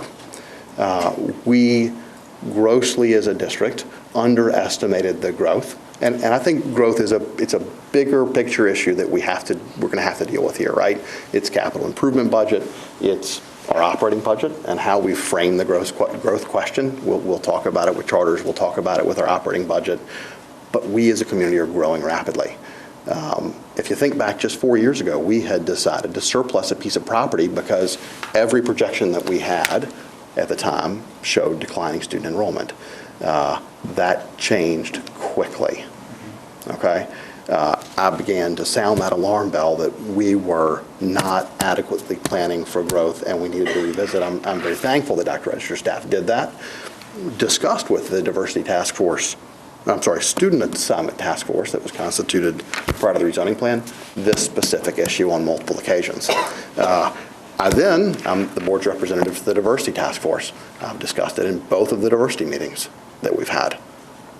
We've just talked about it. Now, I don't know if you're advocating for a crosstown busing plan to bring that back. I fully believe that this plan meets the goals that we've outlined in our diversity, our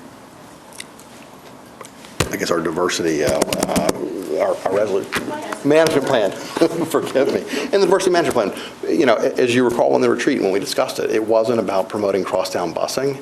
It was about, right, being deliberate, thinking about diversity, trying to do everything we possibly can to enhance diversity. I think the change in the Glendale GPZ, for example, to take from 100% to 80% will greatly enhance the diversity at Glendale. You know, and that's a school where it's difficult, but to the extent we're going to have 20% of the seats open for countywide, that was a very deliberate move to help that. When you look at the Waverly Belmont zone and how it's been drawn, it meets our criteria for a diverse school. You know, I will agree with you that we have not enhanced diversity at Julia Green or Percy Priest, but because of their geographic location, it's very difficult to do that, absent crosstown busing, which I don't think any of us want to open that can of worms here. I'll also agree with Mr. Pinkston. There could have been significantly better front-end public engagement around the zone lines. And how do you reach out to constituents? The volume of emails that we've received around this and the phone calls has been tremendous. And in difficult discussions like this, I do think that we need to be more deliberate. I also don't think that means we need to stop. I do think that we have discussed, we've discussed a new school for the better part of 4 years. We've only discussed the zone lines for a few months, but we have listened. Dr. Register and his staff have reached out to lots of folks throughout the community. The school, Waverly Belmont, meets our zone plan. We're enhancing diversity at Glendale, so I think we are meeting a lot of our objectives. I'll also say that it's a great time to echo what you said. We need to be more proactive. I fully support the resolution about a comprehensive public engagement initiative. We need to do better with that. And I think Dr. Register's heard that through his evaluation time and time again, that we have problems in the communications department and how we engage with our constituents as a district. I also think, though, it's tough, right? We're elected officials. It's tough when we have decisions like this that come in with 300 or 400 emails, and we all, or most of us, have day jobs, right? If you get 300 emails at HCA, how do you deal with that in a day? If I get it in my job, they sit right. You figure out a time, right, when you can carve a couple hours out, and you get back to it. Same thing for you, Ms. Gum, right? Mr. Pickey, very rigorous day jobs, which make it very difficult to be as responsive as we'd all like to be. As Ms. Shepherd said, we're not going to make everybody happy. My hope is that we can go ahead and have the vote tonight. I believe it's critical that we get a school leader in place, that we have a defined zone, and that school leader can begin to recruit families into this school and help them choose the school. Ms. Gentry, you said to me last week, and I applaud this, start a PTO now, right? Build the culture of the, please. So I'll give, and I hope Dr. Register will have some comments to add at the end of this, but because there have been a lot of questions, and it seems to me, your questions around diversity, there's misinformation. It's already happened, right? I've gone to the Diversity Task Force and the Student Summit Task Force. Now, you weren't here. You didn't go. It's happened. And Mr. Pinkston, I'll come back to you. Dr. Gentry? So, just another take on this. A couple of the comments that I've received, concerns, actually came via text message. Actually came via text message while we were in that also exciting school board association. I tell you. The training class. Oh, wow, yeah. And one of the comments that I actually gave back, and I shared it with Ms. Kim and with Ms. Mays, was that we are often looked to as a school district to solve problems that have almost nothing to do with academics and education. They're social problems. And, to do one of the things I hate doing is repeating things that have been said, but I think this one bears driving home, is that we are being asked to solve a social problem, and a social problem of concentrated areas of poverty and concentrated areas of affluence. It's what we have in this city. And the more the city continues to grow, we had a participant in public participation that talked about the gentrification and the high rises that are going up. And what happens is you continue to push people to the outskirts of town. Those that are representing Southeast Davidson County, your job is going to just get harder to follow the diversity plan that we put out there. Yeah, we want to stay true to it, but we're fighting against something that we cannot control. And that's the bigger things that are going on in this city. What I would love to see is the amount of passion that we get blessed with here at this table to be given to the people in this community that can actually make what we do at this table a lot easier. Give that passion to the people who are drawing the lines in this city. Give that passion to the people who are approving the developments in this city that make it difficult for people of diverse backgrounds and diverse ethnicities and diverse socioeconomic statuses to be a part of communities of affluence, to be a part of communities where if we dropped a school anywhere, that diversity would be natural. We wouldn't have to take purple markers and try to create an inclusive environment. We don't live in an inclusive city. We just don't. We have lots of opportunities. It's the it city. It's a great city, but it's becoming a great city for fewer and fewer people. And that's the problem that we are trying to balance at this table. Every time we sit down and talk about inclusion, every time we sit down and talk about funding, every time we sit down and talk about how can I get the best teacher to get into those schools where we are struggling with diversity, where we have high concentrations of poverty. We've got schools, I can think of one school where nearly 100% of this principal student population is on some type of mood-altering medication. 100%. And then somebody's going to have the audacity to tell this board that that school needs to be taken over by the state. It needs to be taken over by a charter school because they're not performing. And that's the population that we are trying to educate. That's the population that principal is struggling with every day. That's the population those teachers are struggling with every day. This is not easy. And even though it's simple to take a marker and redraw some lines, it's not an easy thing to deal with. And what Mr. Hayes was about to say, and I've said it to anyone who has asked me, that a strong educational leader, Waverly Belmont, they are drooling for the opportunity to be there. They are drooling for the opportunity to start a school that can be what everyone who comes to this podium and says they want a great school to be. You get to make it. You have a blank slate. You get to create it. And so what I'm looking for to happen sooner than later is to get that school leader identified, placed in that, from that community, someone who's familiar with that area and the students in all of the schools that we've been talking about, someone who can engage the existing leaders of the schools that we're talking about that are already there, start that parent-teacher association now, as sooner than later, be a part of those parent-teacher meetings to talk about what's happening and what Waverly Belmont is going to be for the students that they are there to serve. This is, we're fighting the opportunity to have what very few communities will ever get the opportunity to have, is to create the school that they want their children to have, to create the leadership and the culture and the environment that we all believe is necessary for academic success. The opportunity is here. It's here for us now, and we can wait for, I don't know, a bunch of people to move, a bunch of people to move in, for the economic demographics of the population to change. It's not going to happen. It's not going to happen. But we have an opportunity to say that in spite of what the leaders of this community, that our leaders are not doing, and where our interests and where our focus continues to be so that Nashville remains on some lists, I will tell you, I've been a part of presentations from leaders in this community who flat out will tell companies that they're trying to recruit, you can put your company leadership and your CEOs and CNOs in another county and let your employees live in Davidson County if you want better schools. This is our opportunity to make them eat their words. Make the school that you want for your kids at Waverly Belmont. Mr. Pinkston. So I agree with you, Dr. Gentry, and I think there's no reason why management could not walk out the door tomorrow and start identifying a school leader and a faculty. The building is not going to move. It's not going to substantively veer away from the neighborhood all of a sudden. I think that we got to get started on that tomorrow.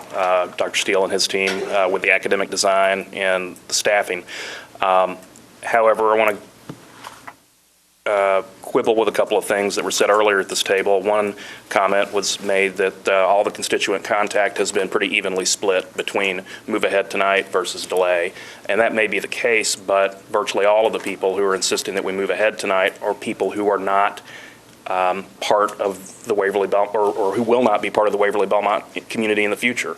So it'd be like, if you start getting a lot of emails from South Nashville telling you that school zone lines are okay in Donaldson, well, of course they're okay with that because they're not affected by it. The people who are immediately in the neighborhoods that immediately surround the school are the ones who are asking for a little bit of time here. Second comment that was made was, even if we give them time, nothing will change. Well, how do we know that? There was changes that have already been made once to this proposal. I think it's still an open question about whether there are other adjustments that can be made. The Belmont-Hillsborough neighborhood, I imagine everybody would be happy if we gave them the same sort of GPZ consideration that the good folks in 4N and 4L have. That might solve this right away, but that's something that requires additional conversation. Couple of observations is when the last community meeting wrapped up less than 24 hours ago, it's not even credible to claim that this isn't being rushed. I mean, it just is. I mean, it's irrefutable. And, we seem to be operating under this kind of false assumption that somebody's ox is going to get gored in a process like that. And I think that's frankly a terrible message to send to the community, that somebody's going to be upset, so we're just going to throw our arms up and not even try. I mean, that's disturbing, and I think we owe it to everybody who's in this conversation to fully vet this and fully bake it. And I guess the last thing I would say is the folks who are asking for a delay, I mean, they're asking for time, which doesn't cost anybody a thing. It costs management, some additional conversations, and maybe there are changes and adjustments that occur, maybe not, and we bring it back, a month from now. But I don't see why this needs to be rushed. There's nothing about this that needs to happen tonight. If the school was opening this fall, obviously, yeah.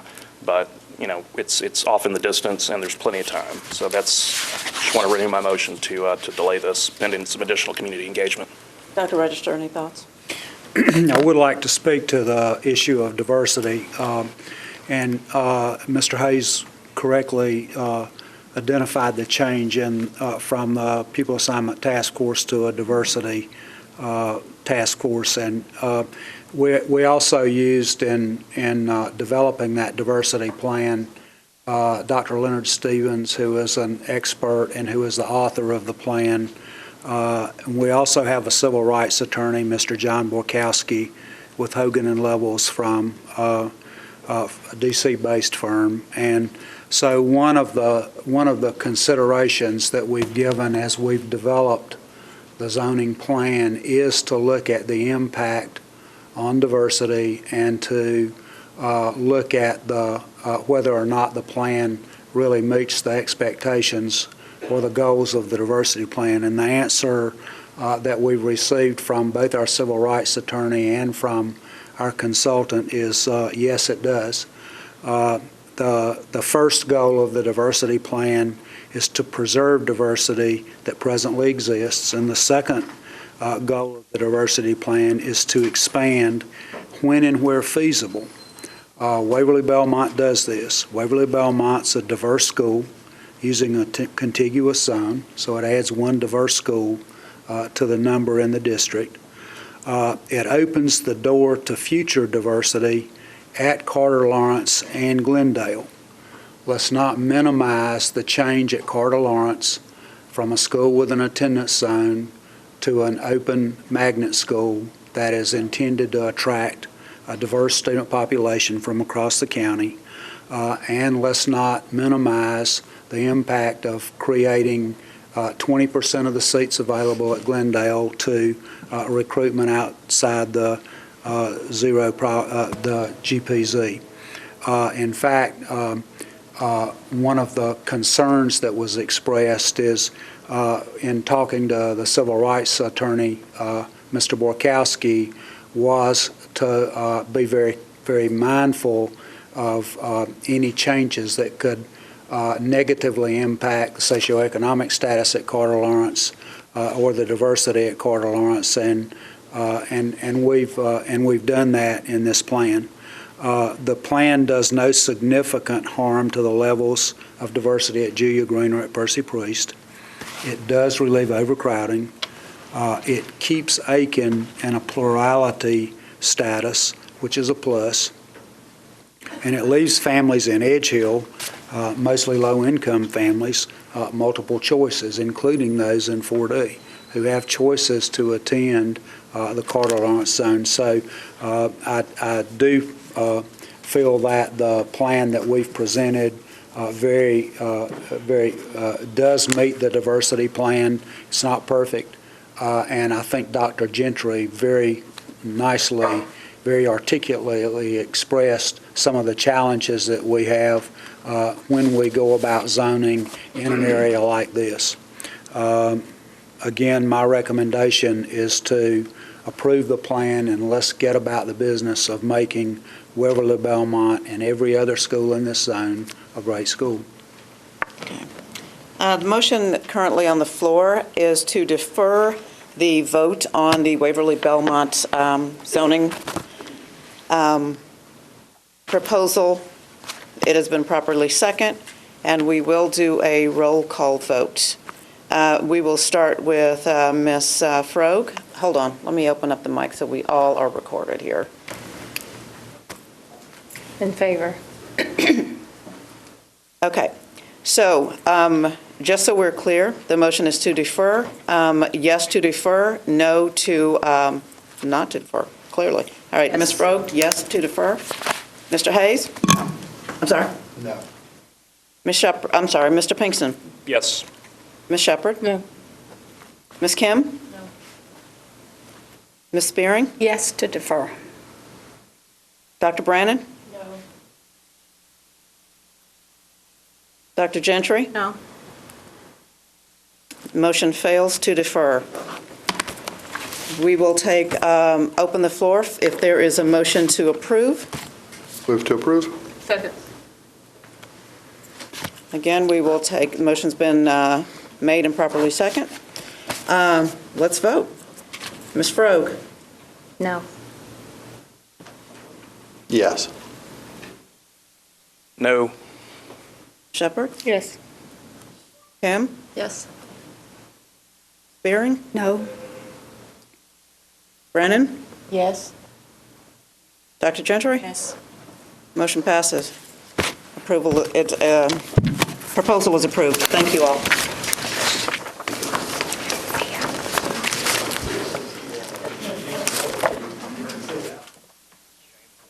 Now we will move ahead to, and I don't have to, excuse me for just 1 second. We will move ahead to, I will allow a couple of minutes for anyone who needs, to exit. If you could exit quietly, we still have business on the agenda.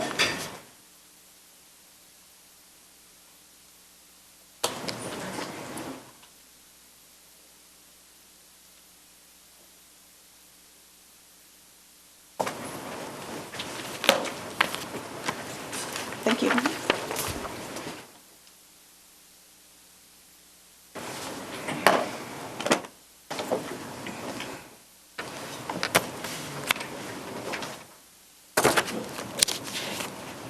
Next on the agenda is the Males of Color resolution that I, a couple of weeks ago, said that we would be bringing to the board floor.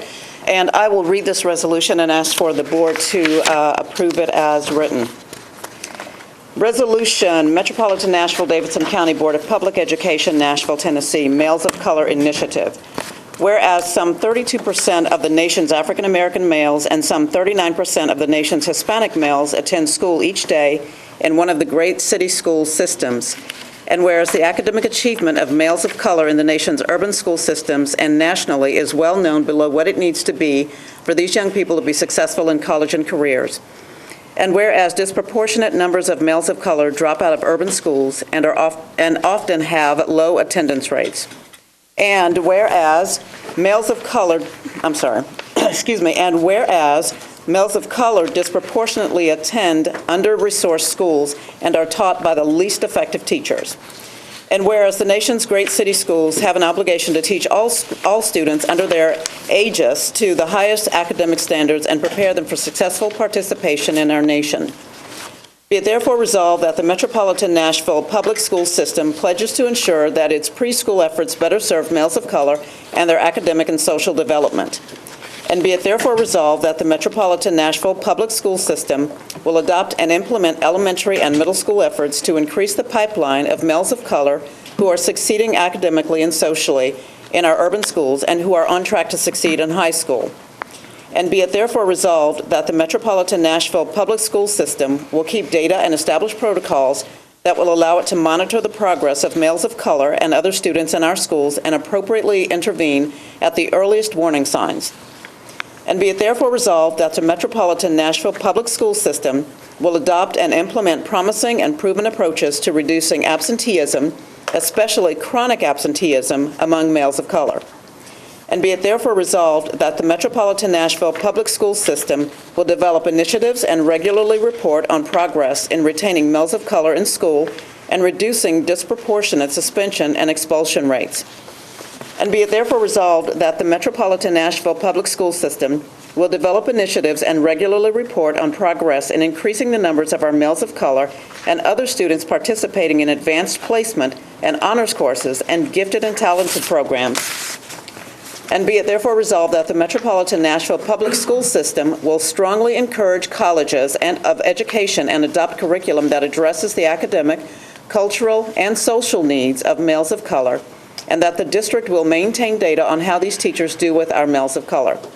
And be it therefore resolved that the Metropolitan Nashville Public School System will develop initiatives and regularly report on progress in increasing the numbers of males of color and other students who complete the FAFSA. And be it therefore resolved that the Metropolitan Nashville Public School System will work to reduce, as appropriate, the disproportionate numbers of males of color in special education courses. And be it therefore resolved that the Metropolitan Nashville Public School System will work to transform high schools with persistently low graduation rates among males of colors and others to provide literacy and engagement initiatives with parents. And finally, be it therefore resolved that the Metropolitan Nashville Public School System will engage in a broader discussion and examination of how issues of race, language, and culture affect the work of our district. I am presenting this resolution for approval. I make a motion for approval for the board. Is there a second? Second. Any discussion? Barry? I'm sorry, hold on just one second. There you go. Go ahead. This resolution came as a result of what?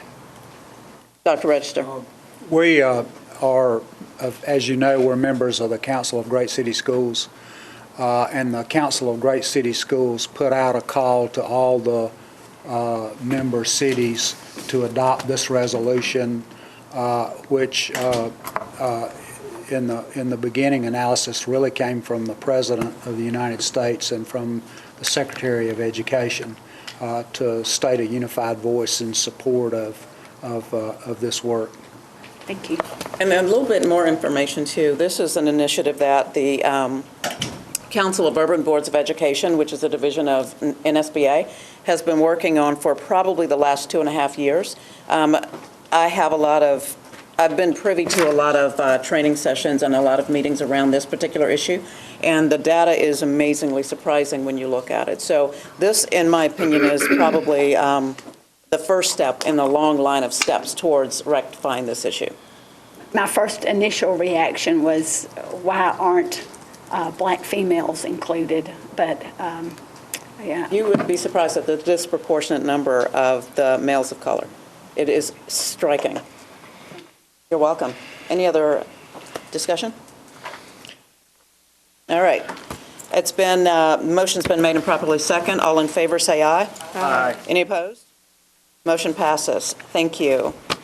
We will move on next to the resolution to establish a comprehensive public engagement initiative. Mr. Pinkston. Thank you, Madam Chair.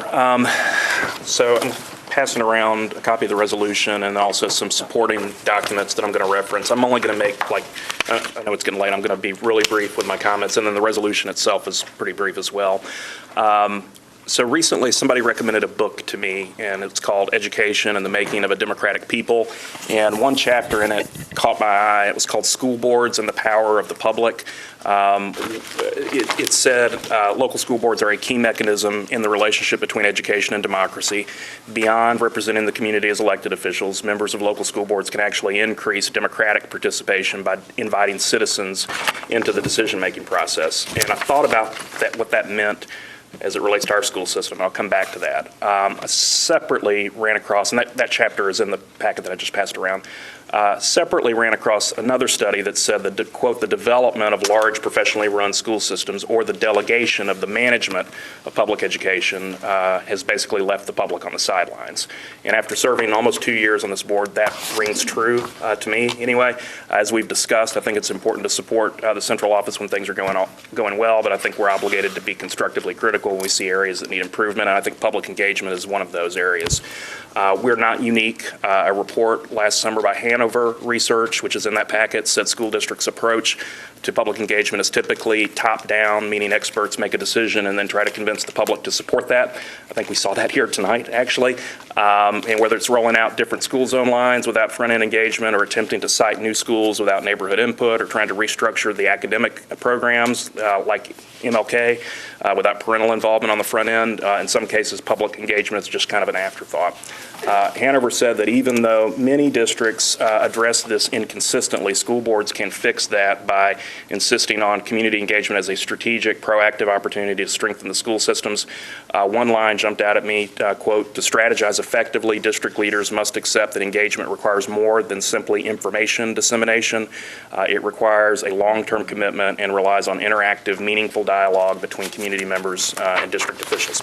So what I'm proposing tonight is that we, the board, create a process that makes public engagement a top priority for us. And let me say up front, I don't think this is something to delegate. As elected officials, I think voters, parents, students, and taxpayers expect to hear from us and engage with us directly. Right now, our only opportunity for the board as a whole to engage in a structured way is public participation during these meetings. For a citizen, that means 3 minutes once a month. But in 2014, in a wired world, I think we've got opportunities to move public engagement outside of the boardroom and bring a lot more people into the process. I think we owe it to voters to engage them in more sophisticated ways and do it on their terms, not Bransford's. And if we agree, and we may not, then the question is how. So I think, and we may not all agree, but I think we ought to begin by having a structured conversation about the future of the school system. We ought to kick off an open process that's professionally facilitated but led by the board. We ought to invite in external supports. I would liken this concept to the comprehensive community-wide work that the Metro Planning Commission has undertaken with Nashville Next. Their community engagement plan is in that packet. As part of that public engagement, they found that 86% of Nashville citizens believe public education should be the city's top priority more than any other issue. So now might be a logical time for us, the board that oversees the largest part of Metro government, to launch our own engagement initiative to help guide our decisions in the coming months and years. Almost done. The National School Boards Association has developed a public engagement toolkit that may be a good starting point. There are plenty of others in the field. One example worth considering is in the packet, the Fairfax County, Virginia School Board Public Engagement Communications Plan. I really like that approach because it makes it clear that the board is responsible for communicating directly with voters, parents, students, and taxpayers. It's just not going to punt the responsibility and hope for the best. The Fairfax Board and its plan itemizes timelines and mechanisms like public hearings, summits, study circles, surveys, webinars, podcasts, and other means of board engagement.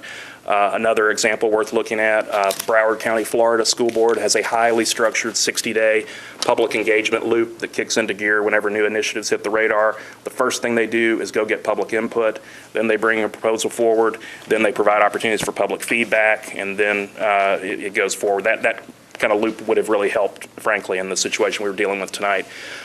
Implicit in these approaches, community input is valued by the board and informs decision-making on the front end. It's not something that happens after a decision has been made and when it's time for a vote in the boardroom. I'm sure there are plenty of other examples for us to consider if we think this is the right kind of process, and we could bring in some independent thought partnership and knowledge of how to do this effectively.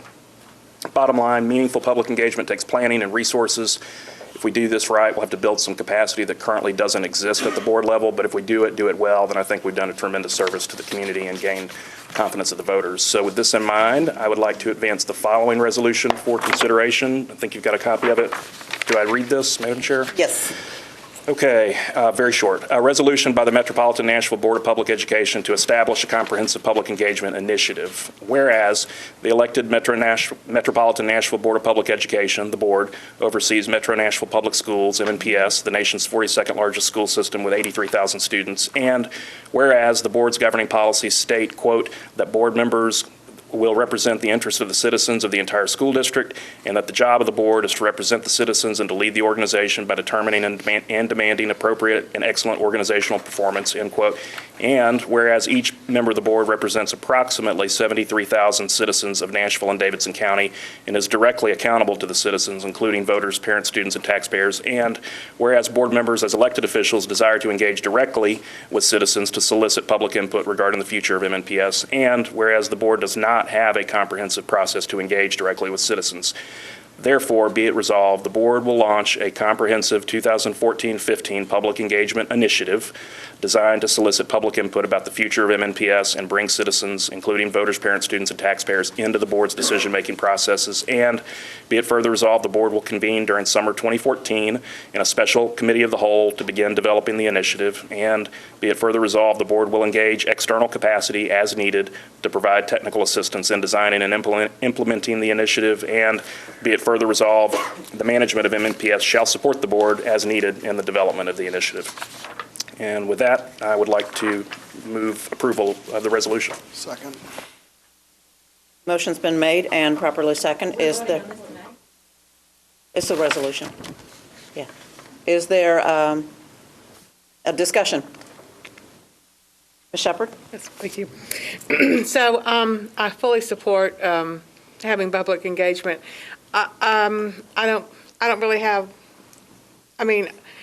I have every opportunity, a lot of opportunities in my communities to have public engagement, and I take advantage of them. I mean, there's a lot of different community meetings, there's chamber meetings, there's parent-teacher meetings, and so I take advantage of all of those to listen to my constituents and talk with them, and I invite them to call me and or email me, and I take every opportunity to interact with them. And I guess I'm guessing this is just a coincidence because recently when I had, about a month or so ago, I had a conversation with Shannon Hunt from the Nashville Public Education Foundation, and she actually talked about this very thing. In fact, that she was gathering the movers and shakers, the people of this community that have the capacity to make these, this kind of reaching into the community and getting a groundswell support for this type of thing, which I think is fantastic. And I think that she's just the person that can do that, as evidenced by the luncheon that we attended a couple months ago. I think that was the biggest crowd I've ever seen.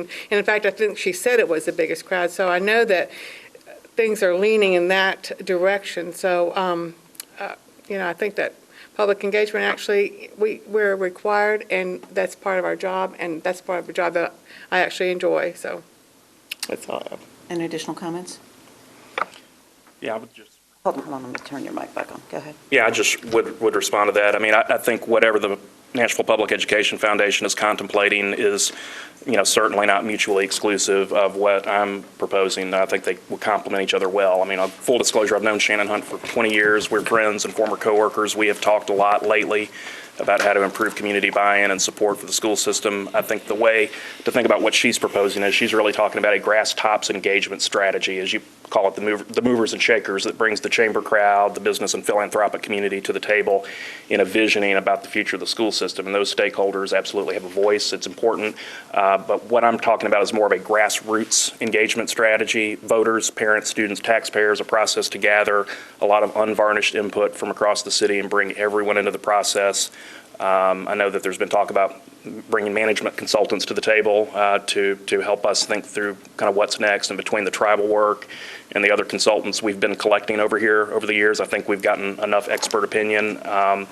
What's really been missing during my time on the board is board-level public engagement. I'm active in my community at neighborhood association meetings and events and functions, but as a board, we're really confined. And again, just supposedly we act as a whole. We're very confined as an organization about what we're hearing from the public and how we're kind of processing public input and feedback. So I think while the foundation can support this kind of work, at the end of the day, we're the ones who are directly accountable to the public. And I don't think we should just be outsourcing that work. So again, a couple big issues. I mean, one is just visioning about the future. What does that look like?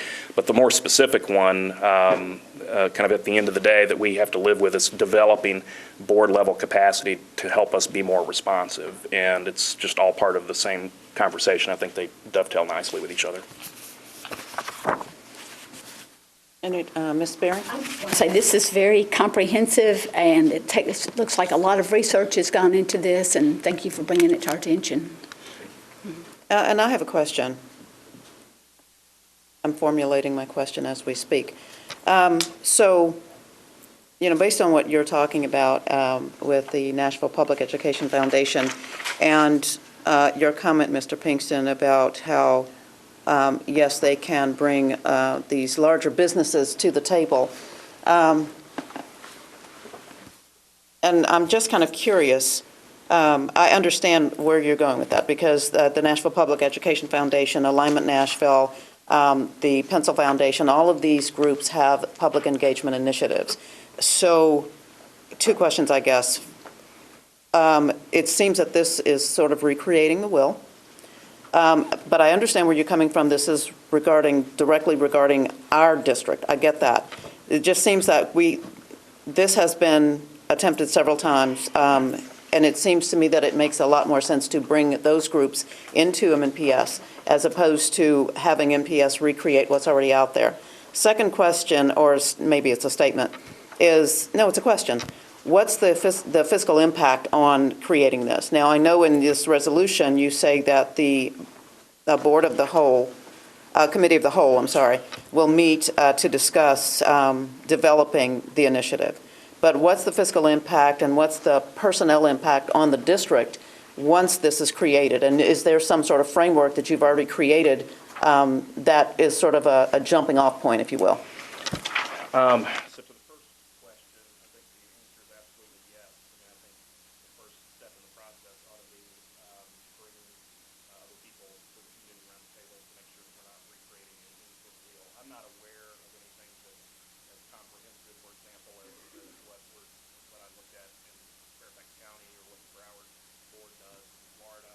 And those may not be the right examples, there may be others, but I think what we need to do is understand, do a policy scan of the field, understand kind of what's currently, happened in Nashville. Nashville Next is probably the biggest piece of it in terms of community-wide public engagement in the current environment. But then I think we need to be looking at kind of what excellent boards elsewhere in the country do, and we're not going to find that solution here. We're going to have to bring in other people to help advise. Now, whether that's something that the Council of Great City Schools comes in to do with some advice, that might be okay, or NSBA, or it might be that we want to hire somebody to help advise the board on kind of where to look and how to go forward. But I don't have any framework in mind in particular. In terms of fiscal impact, I think, if the foundation is offering philanthropic resources to help support this kind of work, then that would be great. Maybe there's other external resources, but at the end of the day, this is something that I wouldn't hesitate to spend our own budget dollars out of. It's perfectly legitimate use of one-time expenditures to develop something that really could give back for a number of years if we design it the right way. My only concern is that I'm rereading this. It seems like you made a comment that we should own this, and there are schools, and I understand that. And these are our constituents, and I totally understand that. But if we get so detailed as to say we own this and you can't jump in on it, I don't want to give the impression that we are not willing to have other organizations come in and assist us in creating this plan. So that's my only comment about this. I think we need to be very mindful that there are a lot of organizations that can assist us with this type of plan. Because, when you consider we're on right now in the process of increasing our enrollment for next year, slated to be about, 85,000 students. Okay, so you're talking about 170,000 parents, just parents, not, grandparents and brothers and sisters, 170,000 people who this could affect. This board does not have the capacity to handle that, so I would think that we would be very mindful to bring on someone who already definitely, especially if we don't already have a framework, bring on somebody who can assist us with this. Sure, I don't have an issue with us leading the charge, but we definitely need to have some assistance with this. Any other questions or comments? Ms. Froh? I was just going to chime in. I saw, what I've seen very clearly in my campaign is there's really a huge chasm between the city leadership, most of whom really don't use the public schools and don't have a lot of experience in them, and then parents on the ground level. And when I was the PTO president at our school, and I'm about as active a parent as you'll get, in the schools, and I really had no awareness of a lot of these organizations out there to help the schools, and no one told me about them, and of course we were just kind of doing our own thing at the time. But what I've seen since my election is, I'm active on social media, and I get a huge influx of comments and thoughts, and from all kinds of different community members, from teachers, but a lot from parents, just a lot of folks who are really committed to having a good public education system. And I think having a forum like this where they can express their thoughts, where we can bring them together with the city leaders so that the city leaders, many of whom, have really been directing a lot of the conversation, so they can hear that, from someone other than me on social media, as they can hear all these people who are interested in the conversation. I think that's a really valuable thing, and I think right now having a 3-minute limit on conversation, it does curb how much parents are able to share. So. Well, and I guess that's my point. I understand where you're coming from on creating this engagement here, but we also need to make sure that we don't limit. We don't want to get into a position where we have one group and then we have another group. I absolutely agree that if these other foundations can bring the business community in, and we can bring our constituents in, and those issues can be talked about, worked through, I think it's a great idea because everybody's on the same page for a change. So I think that's a great idea, but I just want to make sure that we understand the road that we're traveling down. I don't want to inadvertently give someone a new task that is going to be more than what they can handle. So I think that the idea of bringing everyone together is fantastic. But we just need to recognize that it is not MNPS who can do it alone. It's virtually impossible, I think, for this Board of Education to do it alone. Yeah, and I'm sorry. My question is how it differs from the EE3. Is it an enhancement of EE3 or which states a lot of what you state here? Well, going back to our recent governance committee meeting, I would argue that EE3 is not adequate, which is one of the reasons I've proposed a revision.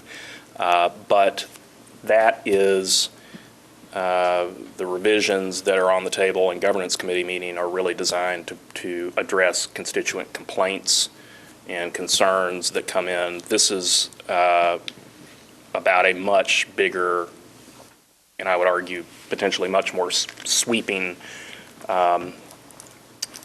effort to get out into the community and think about the future of the school system, which is different than responding to constituent matters that come across the transom. Much of what is mentioned here is in EE3 in terms of involving stakeholders and providing them opportunities to have input. So I was trying to figure out the variance.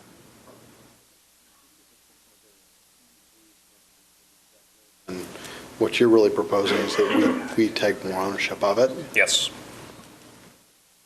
Right, I mean, to the... An enhancement? No,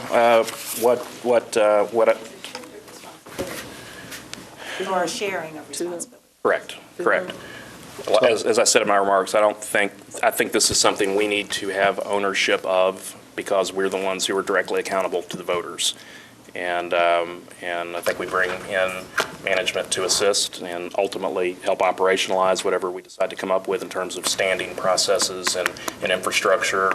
But I think we have unique obligations because we're the people who actually have to go stand before the voters in this situation.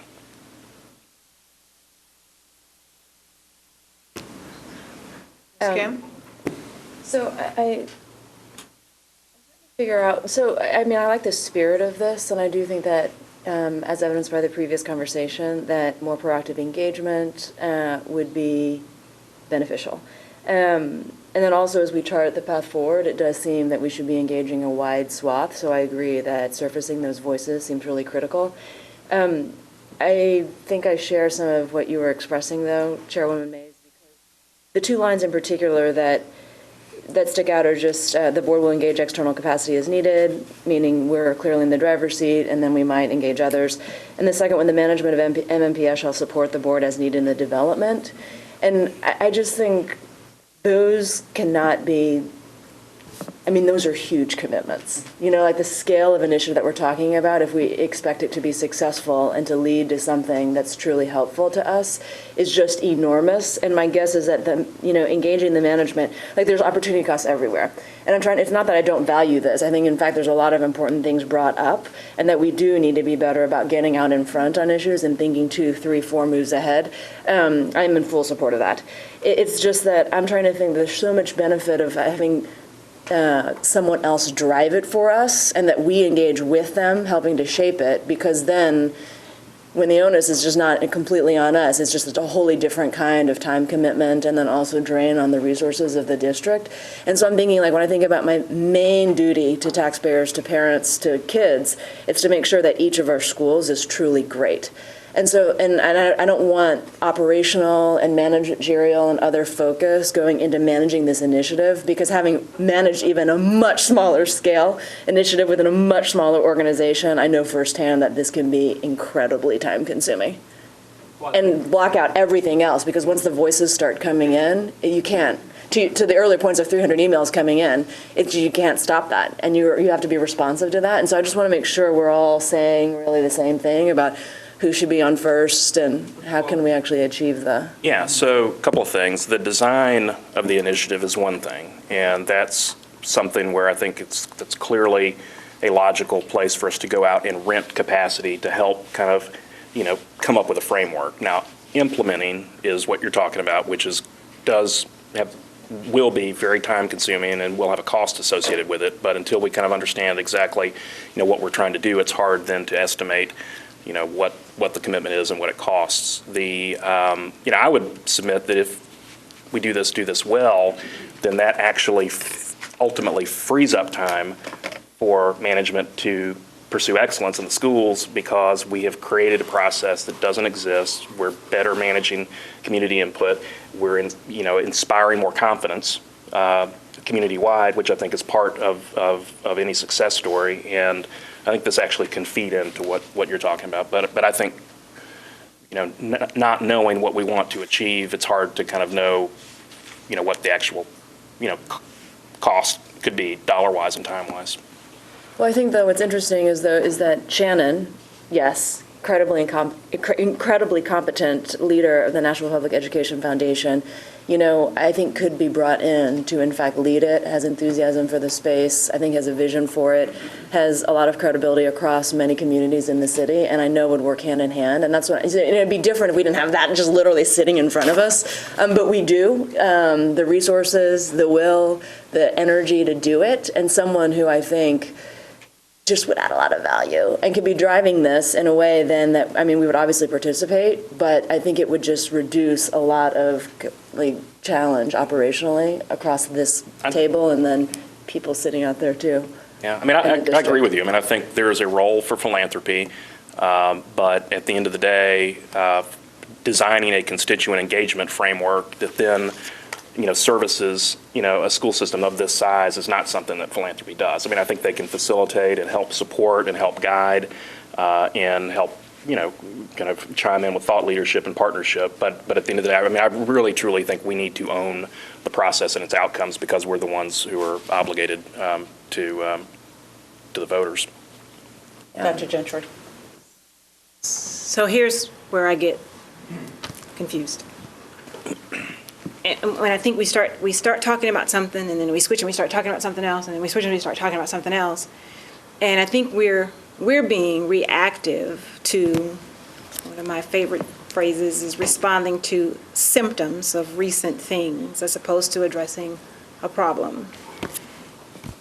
The thing that I'm trying to wrap my mind around is what is in here, and then what seemed to be agreement with Ms. Froge's comment when she actually added an extra component about other community leaders, which is outside of what's in here, because this I understand to be about us as a board engaging the community.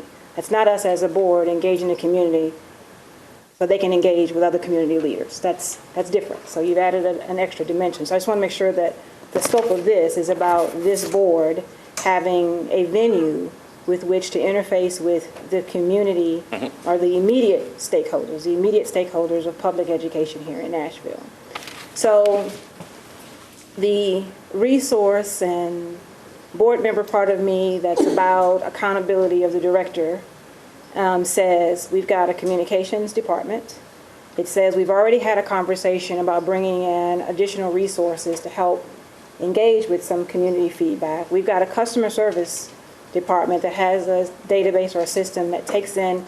So we've got a lot of pieces. And so I don't know if the right answer is to create another piece or to have a conversation about how are those three components working together and how can we expand their capacity to be the conduit for this kind of conversation. The other thing that immediately pops into my mind is we had a community task force at one point in time that was supposed to be a representation of the community, because you're not going to get 73,000 people in a room. And there's always going to be somebody that misses a communication, which is evidenced by everybody else. I can also tell you that the way that you're communicating with your constituents in your district probably wouldn't resonate with a significant portion of the constituents in mine. So there's not a one-size-fits-all piece here either. So I hesitate to create something else before revisiting what exists and allowing what we've already proposed to settle in. It just seems as though we're not giving anything that we ask for to take hold and grow and manifest itself into what we want. We just keep adding more ingredients before we've allowed everything else to mix, and we don't know what it even tastes like yet, and now we're going to throw something else into the pot. And again, the spirit of it is perfect. I think that this type of connection would dovetail greatly into a more community-wide engagement so that somebody else who's better equipped to bring community leaders to the table, whether that's I hope we're talking about more than just council members, but actually, business owners and CEOs and others that have the ability to bring resources, and that means dollars, to bear, to help us to achieve what we're ultimately here for, and that's student achievement.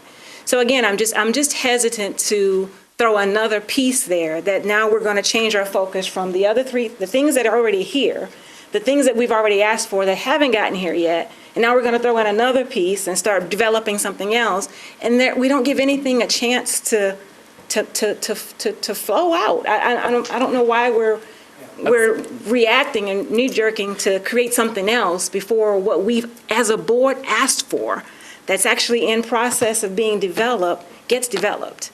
And I'm just struggling with all of the things that we have at our disposal today.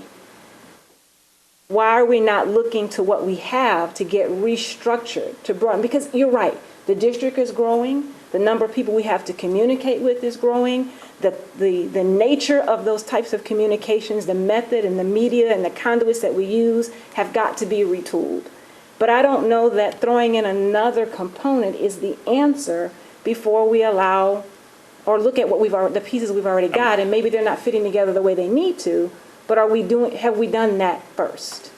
I think that this begins that process. I mean, I said this earlier, I don't think any of this is mutually exclusive. I don't think this exercise is mutually exclusive to what the foundation may be thinking about. I think for that matter, we ought to have Nashville Next at the table, or in the Planning Commission rather, who is like as I said earlier, has been out around the community and has a very good feel for what's going on everywhere right now.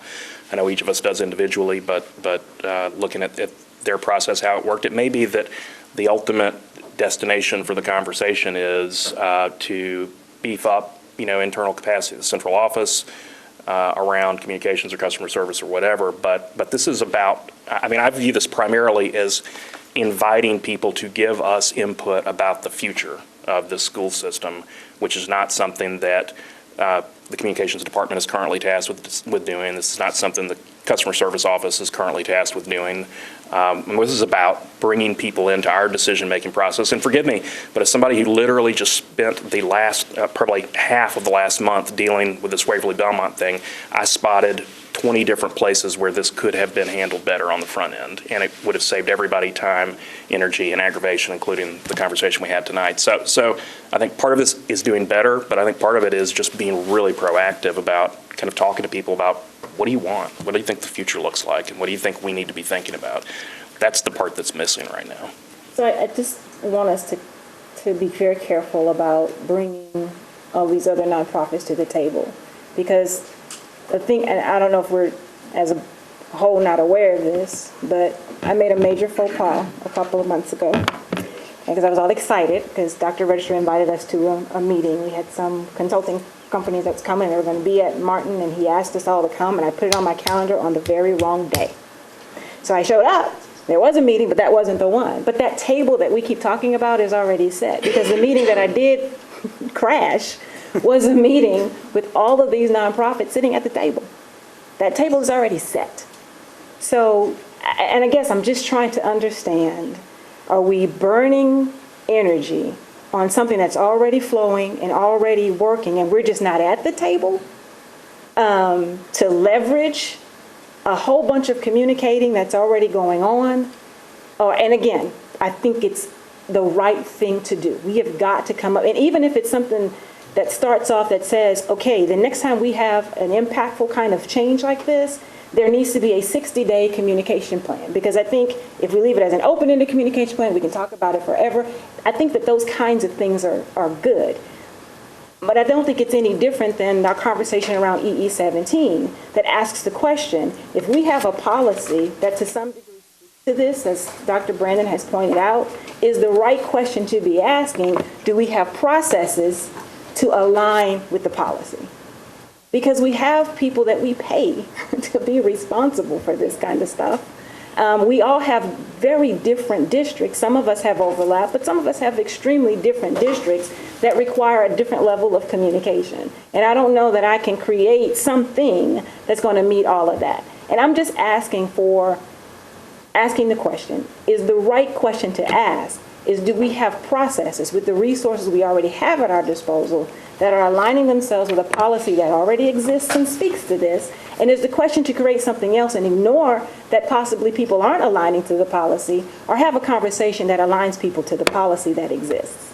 I don't think we have any policy that speaks to the solicitation of public input about the future of the school system and that brings citizens, voters, parents, students, and taxpayers into our decision-making process. Do we expand the policy?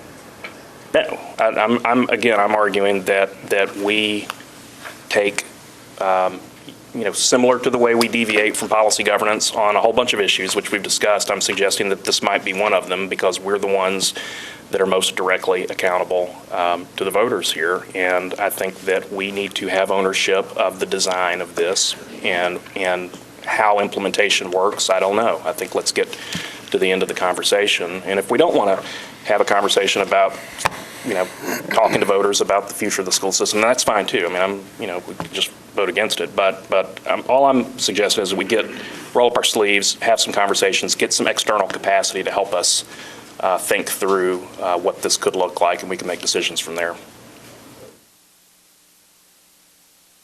Any additional comments? Ms. Frog? I'm sorry, Hayes was first, and then I'll go. You asked a question, is the table set right, and are we not at the table? We're not at the table, the 9 of us. You look, and I've participated in some of the Nashville Next community meetings. It's interesting, I reached out to Jennifer Carlat, the Assistant Director for Planning, after sitting through the presentation, and I said, you've just shown a slide with a $4 billion capital improvement budget backlog for the city. Why is there not a $1.2 billion number for Metro Nashville Public Schools? I think to your point, the conversations are definitely happening, and you look through this list on how they've engaged and what they're doing to plan for growth. The Nashville Next Pillar organizations, we're not on there. Is anybody else at the table? I'm sorry to interrupt. Has anybody else participated in Nashville Next? I mean, I'm sorry to interrupt. It's a robust effort, and to the extent that you're talking about, and we each kind of, I think, keyed on different little pieces of this document. I underlined to solicit public input regarding the future of MNPS, to envision the future, and I look at what they're talking about, and it starts with just to educate citizens on the growth and what's happening. And you guys have all heard me talk about this a lot.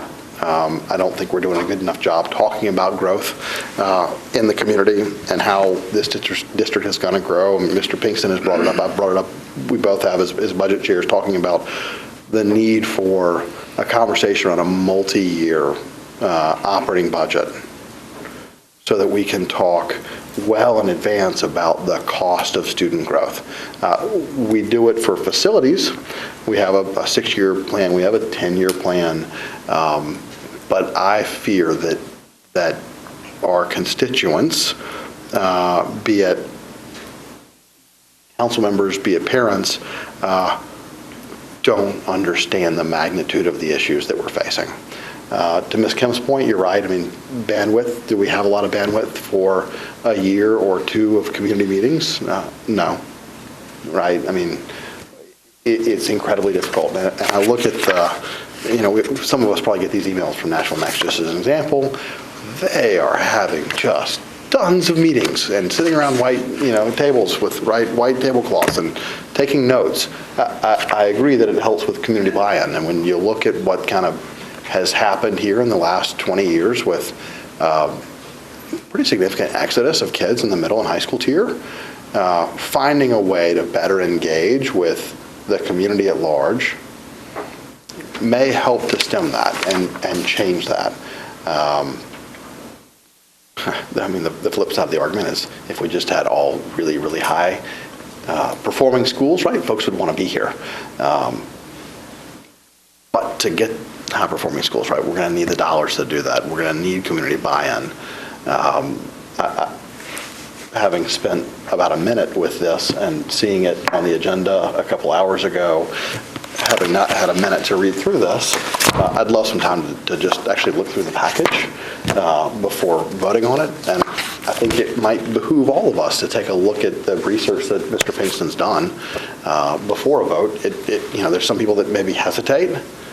There may be a lot of really good stuff in this package. I think there is, and having participated in Nashville Next, it could be a brilliant move for us to. And I'm certain there is.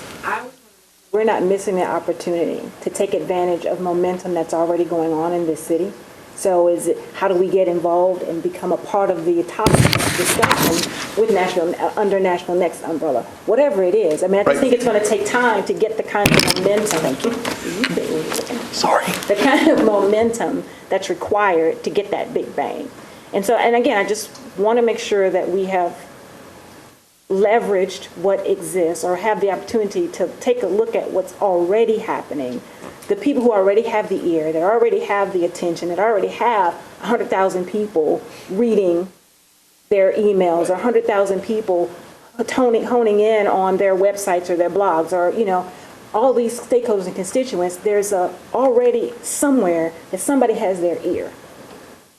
And I just want to make sure we're not closing the door on an opportunity to become a part of the bigger conversation, because, as I said earlier, education is here, but we are in that whole continuum of things that impact the student's ability to learn. What we are controlling and goes on in the classroom is a small piece of that. And we need to be aware of what's going on outside the classroom, because we have to educate the result of all of those other decisions, whether they're rezoning, whether it's planning for growth. We have to then deal with the residual effect of all those other decisions that are made. Were you done, Mr. Hayes? Okay, we'll go to Dr. Brennan, then Ms. Frogue. I was just going to.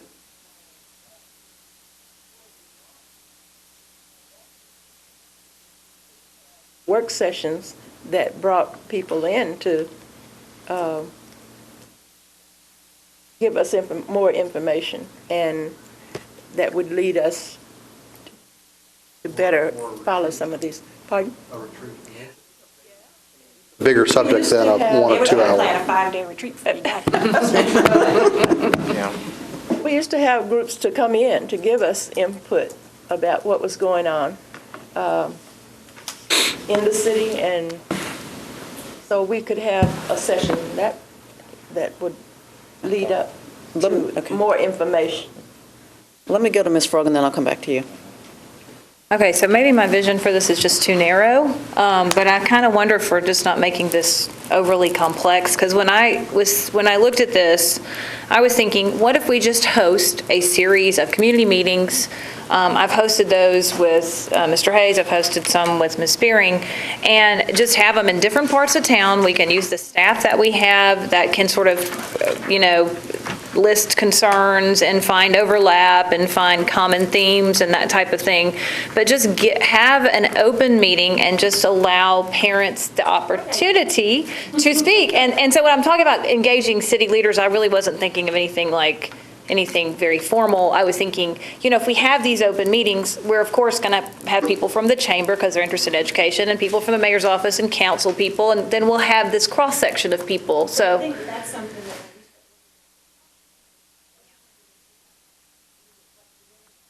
then do a mid-year, something that we could put on the calendar that the District 1, 2, 3, whatever community meeting is going to happen on this date. And again, I think we have the infrastructure support doing that. We have the passion and interest to do that. We're all doing it, but I think the beauty of doing it that way is you have people to deliver the same message to multiple groups of people. And you don't always get that by just putting it one meeting, one place, or one group, or what have you. So or have work session. I mean, that's a great idea too. But I think we have things that exist to allow us to do that kind of thing. It's just using the resources, to Mr. Pinkston's point, to capture that feedback in a way that we can then receive it, digest it, and then react to it. And one thing I'll add is that we already have those community meetings. It's called the Parent Advisory Council and the cluster group meetings. I think of that for nothing. And so, there you go. And so I would say, instead of recreating again the wheel, why not go to those groups and start your community meetings there? They already have them in every single cluster throughout this county. Throughout the district. They already have the PAC meeting that brings all of those cluster groups together. So as opposed to, and I love the idea of creating a community meeting, but with a purpose, as opposed to just saying Antioch cluster, your parents get together and you talk about whatever it is, and then you bring that to the PAC. Create that meeting with a purpose so that, and to your point, so that the same message is getting clearly disseminated through every one of those cluster groups. So again, we need to be mindful that we don't want to recreate the wheel. If we already have the resources in place, and that's the thing, you get your parents more involved and you will see a huge difference in how this district operates. I'm sorry. I think that the thing that the work session could do that would kind of address this too is that the difference in that PAC meeting is it's their agenda. And so I think we have to have a way to create the agenda for the meeting so that we know what the things are that we're discussing. We know the things that we believe we want community engagement and feedback on. So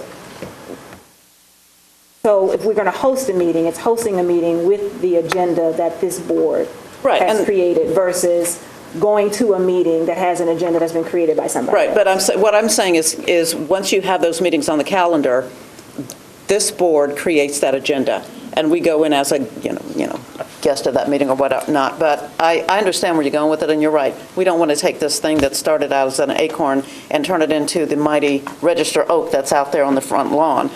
We want to keep it as simple as possible.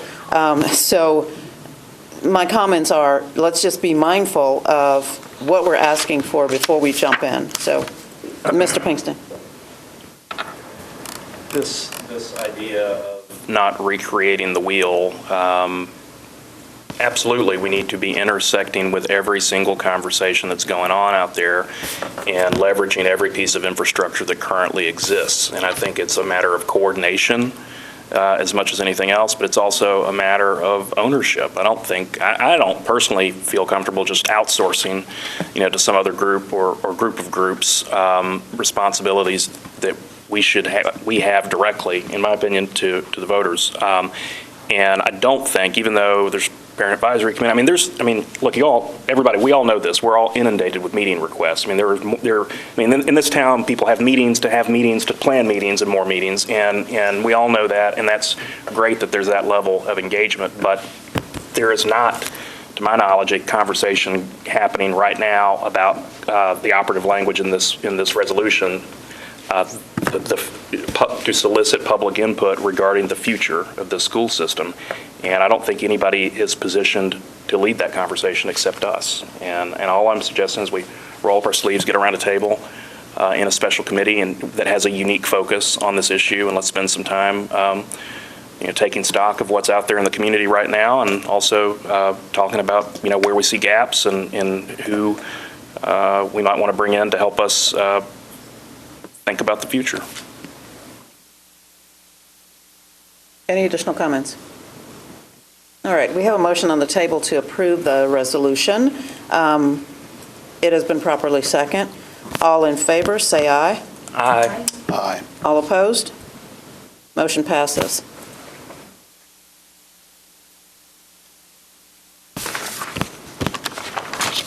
And we will move on to, just for those who may have an agenda in your hand, the consent agenda motion has been removed from the agenda. So we'll move on to the director's report. Dr. Register. Thank you, Madam Chair, members of the board.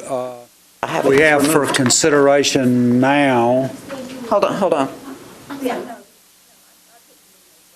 Whoops. Hold on. Not at all. Okay, we'll back up. I'm sorry, it's on my paper is removed. That was an error. We're backing up. Next on the agenda, consent agenda motion. Ms. Spearing. Thank you.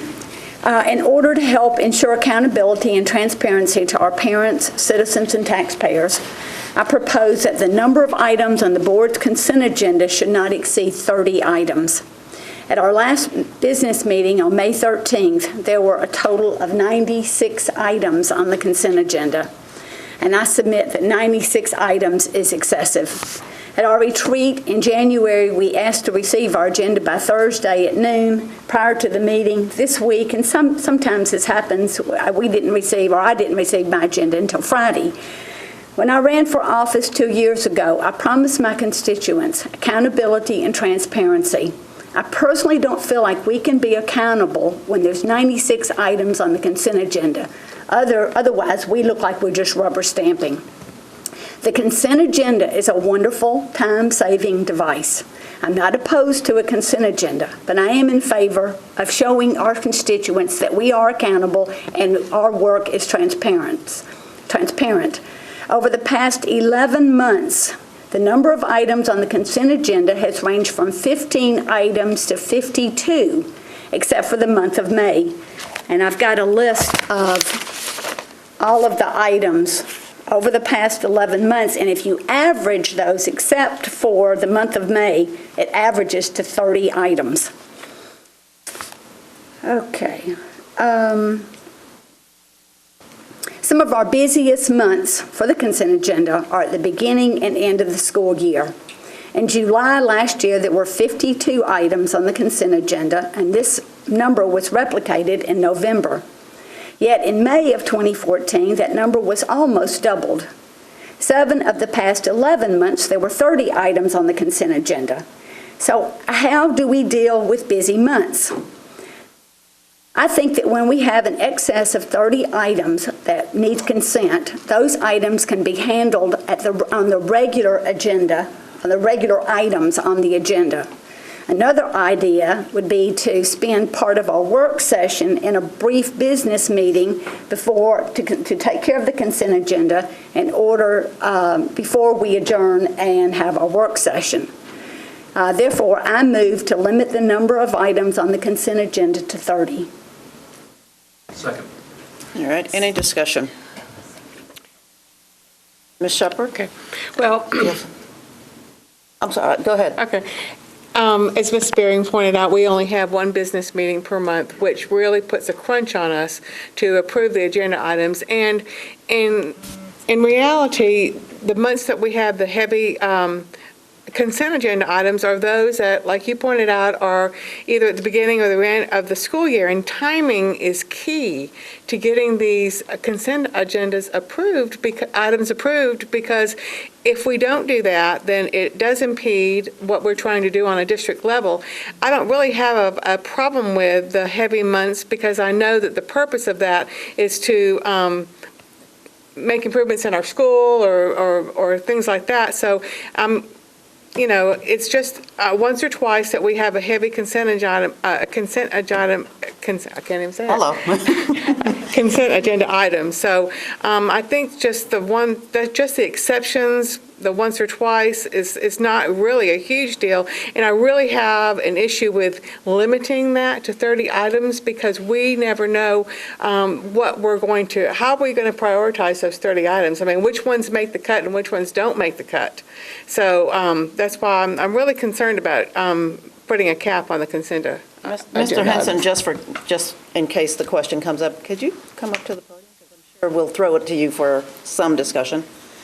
Mr. Hayes, I'm sorry, were you finished? I'm done. Okay, Mr. Hayes? Really just curious, to Ms. Spearing, there's a binder that's usually in the board. There's a binder that's usually in the board conference room that has all of the contracts during the consent agenda. Would having a web link to those so you could download them at home solve this? Right? I think 96 is excessive. I think that would help with the 30, but when we've got 96 items and we have our children or grandchildren on the weekend and we've got 2 days to prepare for a meeting, how in the world can we be accountable? Right. So again, my question is, if they're 96 and they're posted, most of them are contracts for things like buildings or textbooks or things that aren't of a nature that they come 3 or 4 days in advance. So would a separate link on our website or a separate link that's emailed to you that has all of those contracts in them on a monthly basis with some advanced period of notice that's also open to the public, would that suffice? Right, it would suffice for the 30 items. I still think 96 is too much to do in a matter of 2 days. If we have Monday and right, so if it's 96, if it's 2 weeks or 3 weeks, I mean, how much time do you need? Right, there are going to be 96 business items that need to be voted on at some point, right, in any given month. I'm just curious if there's an easier way to stay with the consent agenda. I would just say that over the past 2 years, we have never had 96 items on the consent agenda until May of this year. Look, before we go any further in discussion, Mr. Henson, can you offer some rhyme or reason about the consent agenda items? Sure, and I've been here long enough when I can remember we didn't have a consent agenda. And it was put into place to sort of accelerate some of the routine items that the board is legally required to approve. That would include any contract or any purchase that exceeds $25,000 or any amendment to an approved contract that would increase the amount of that contract or a change order to a construction contract. And so it was just an attempt to accelerate what the board is legally required to approve. It could be something where if the board wanted to deal with those individually, I think as Ms. Spearing is requesting, they would still get approved by the board. It would just require a separate vote for each and every one of those because, as you said, these are contracts for purchases or for construction items that need to occur. And I think the anomaly regarding the number in May was that it was the result of an RFP, a request for proposal, regarding a lot of learning technology and digital educational items where there were a number of vendors and contractors that were approved to provide those type items to our schools. And so you had a large number that were specific to one RFP, and that was the reason for, I think, the large number.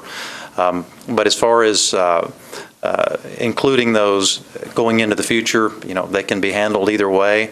They just do require the board to approve those from a legal perspective since they do exceed the $25,000 amount. Thank you. And I'll come to you. Mr. Pinkston, did you have something? Yeah. Then Dr. Gentry. I mean, I would submit, well, first of all, let's just, again, consider the fact that corporate boards don't approve this volume of contracts, so this is a departure from policy governance. But state law tells us we have to do it, so we do it. And I think in that environment, we have an obligation to review not every single contract in its entirety, but at least review the narrative around each of those contracts so that we know what we're voting for when we vote on it. And if we have that much volume coming at us, then it may mean that we haven't allotted enough time as a board to consider this stuff. So somebody mentioned that we only have one business meeting a month. I'm not suggesting that we add another meeting, but in an environment where you've got that many that many contracts, maybe the front end of the work session on the fourth Tuesday is a brief business meeting to pick up on consent review. All this is really done. I think what Ms. Spearing's talking about doing is just spacing this out a little bit so that we have more time to do our due diligence as board members, so that when we are casting a vote, we know what we're doing, as opposed to kind of racing through some of this, which is definitely what it felt like tonight with 57 items on the agenda. Pardon me. And I was not here the night that you guys had the mega consent calendar. So I agree that it's worth rethinking this process. Dr. Gentry? I want to make sure I'm hearing correctly here. That we had an aberration, and I know we average to 30, sometimes we get 50, to create, we're going to make a motion to limit the consent agenda to 30, even though we may find ourselves from a time perspective needing to approve something, because even in the 2 weeks that come back around, we may miss some window of opportunity for people to respond to. The other thing I would suggest, or caution us against, or just not even caution, just think about, because I don't know that I have a whole lot of passion about this, because I don't know that, because it's funny, because, we keep wanting to do the elbow jabs at the policy governance thing. Yeah, we have a couple of things, and, Ms. Frogg's, I think, first mind-blowing experience was around approving employee dismissal, right? So there are a lot of things that the state mandates we do, but the decision to function under policy governance was a local board decision. So, I kind of getting a little weary of the jabs at we are a policy governance board. Just because, and because there are things that the state mandates that we do that don't align with policy governance, we shouldn't view that as an invitation to continue to veer further away from policy governance. And so, and there are lots of other boards and organizations that we're treating this as a committee report, right? So what a consent agenda essentially is allows for committee reports to be approved. So again, I don't know what we're going to gain out of this other than Ms. Shepherd not needing 2 bottles of water when it's all said and done with. The other thing is that once we find ourselves where we all say we want to be, that we have schools with strong principals, true leaders, and true accountability and responsibility for what goes on under their roof and what is produced out of their schools, this consent agenda is going to get longer. Because you're going to have principals that are able to make decisions about what services and software and products they bring under their roof to service the population of students that they are being tasked to educate. So again, what we have the potential to do here is put ourselves, we're adding another layer of something before that provider or that principal or that school leader can move forward with what they believe is a product or a solution that they need.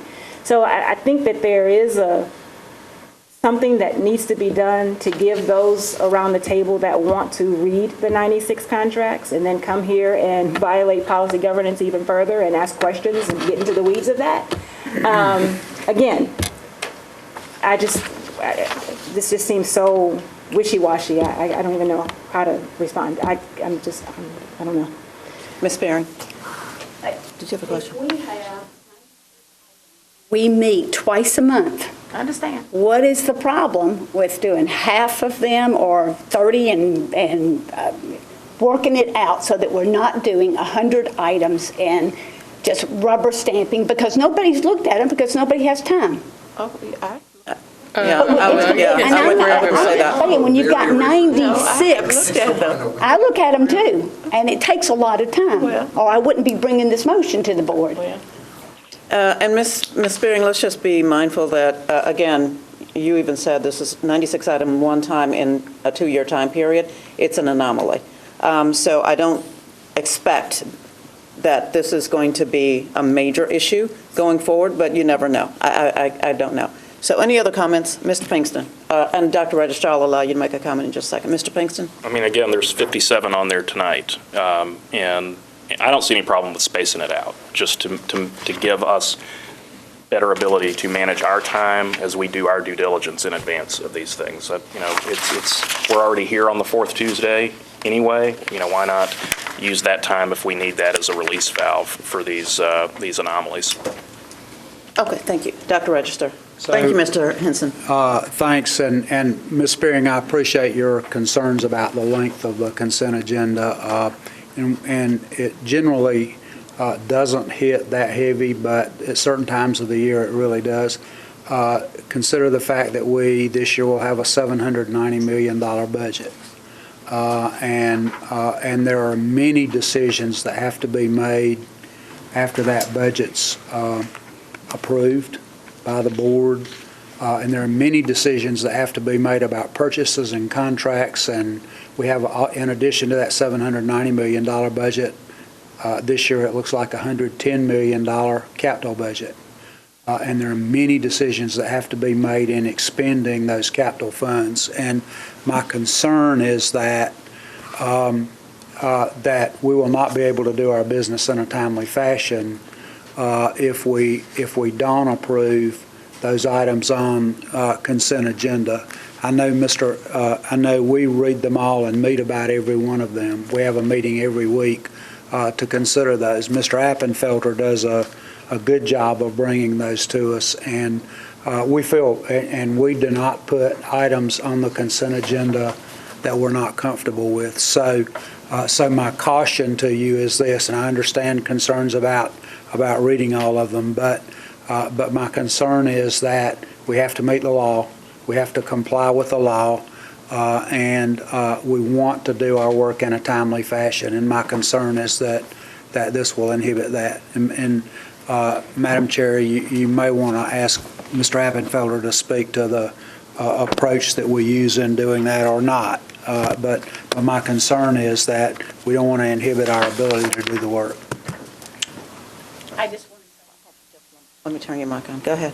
I just want to say that I don't see a problem with inhibiting our work because we meet the second meeting we have 2 meetings each month. So everything can get taken care of. It just gives us more time. It makes us more accountable to our public, and that's the public, our taxpayers, our voters are who put us here, and that's what I want to be accountable to. Any further discussion? Ms. Froh?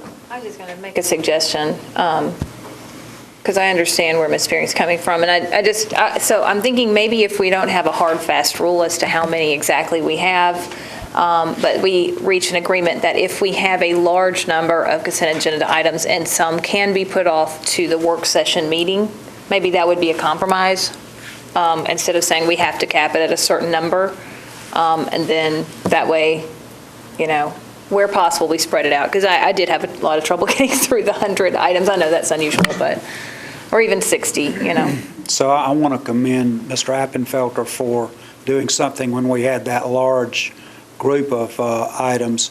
He did group like projects together, like when we were buying technology, and it was easy to process. I thought easy to move through those, but and we can certainly bring a consent agenda to you twice a month. If necessary, Well, and keep in mind that, well, I'll go to that later. Ms. Kim. It does require notification. Exactly. So the work session right now is a work session. If we bring anything that needs to be approved by this board, it becomes a business meeting. So that's another issue, not an issue, but something that needs to be considered. Ms. Kim? So just to clarify, the average number over the last 2 years was 36 per month? No, 30 over the last 30 per month? over the last year. Yeah, the average is 30 if we didn't include the 96. If we included the 96, it was 36.2. I think okay, so, which is, and then we're capping it at 30. So basically, we're saying that we want to keep it at the average. Like, I'm trying to just figure out, like, what are we trying to? I'm fine to go to 40, Yeah, I'm sympathetic to the 96. It is such an anomaly. Yes. Like, I think that, and it's hard for me to muster up too much energy for it, like you were saying, Dr. Chandrian. Sure, okay. But I think I'm just generally confused. The average is 30, and we're saying we're capping at 30, and so, okay, we can, maybe on months, maybe the compromise is right, that when we have a 90 item, month ahead, we can look ahead and try and space it out, but I feel like it is such an anomaly that, 57. But the average, though, is 30, so I guess, I don't know when. Almost double the average. Not an anomaly. Somebody said we're getting ready to have to.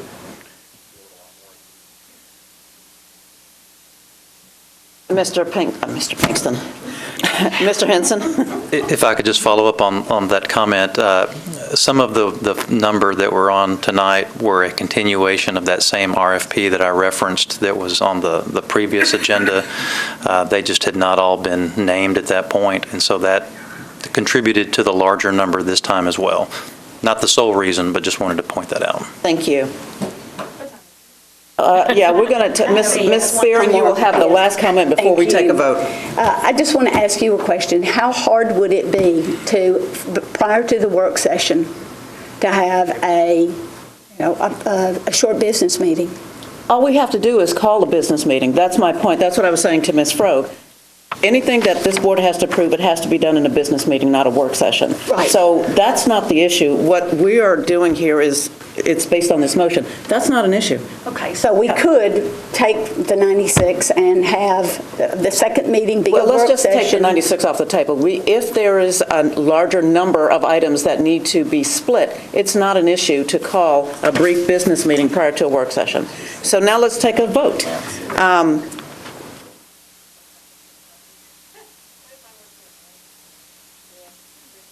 And then we amend it?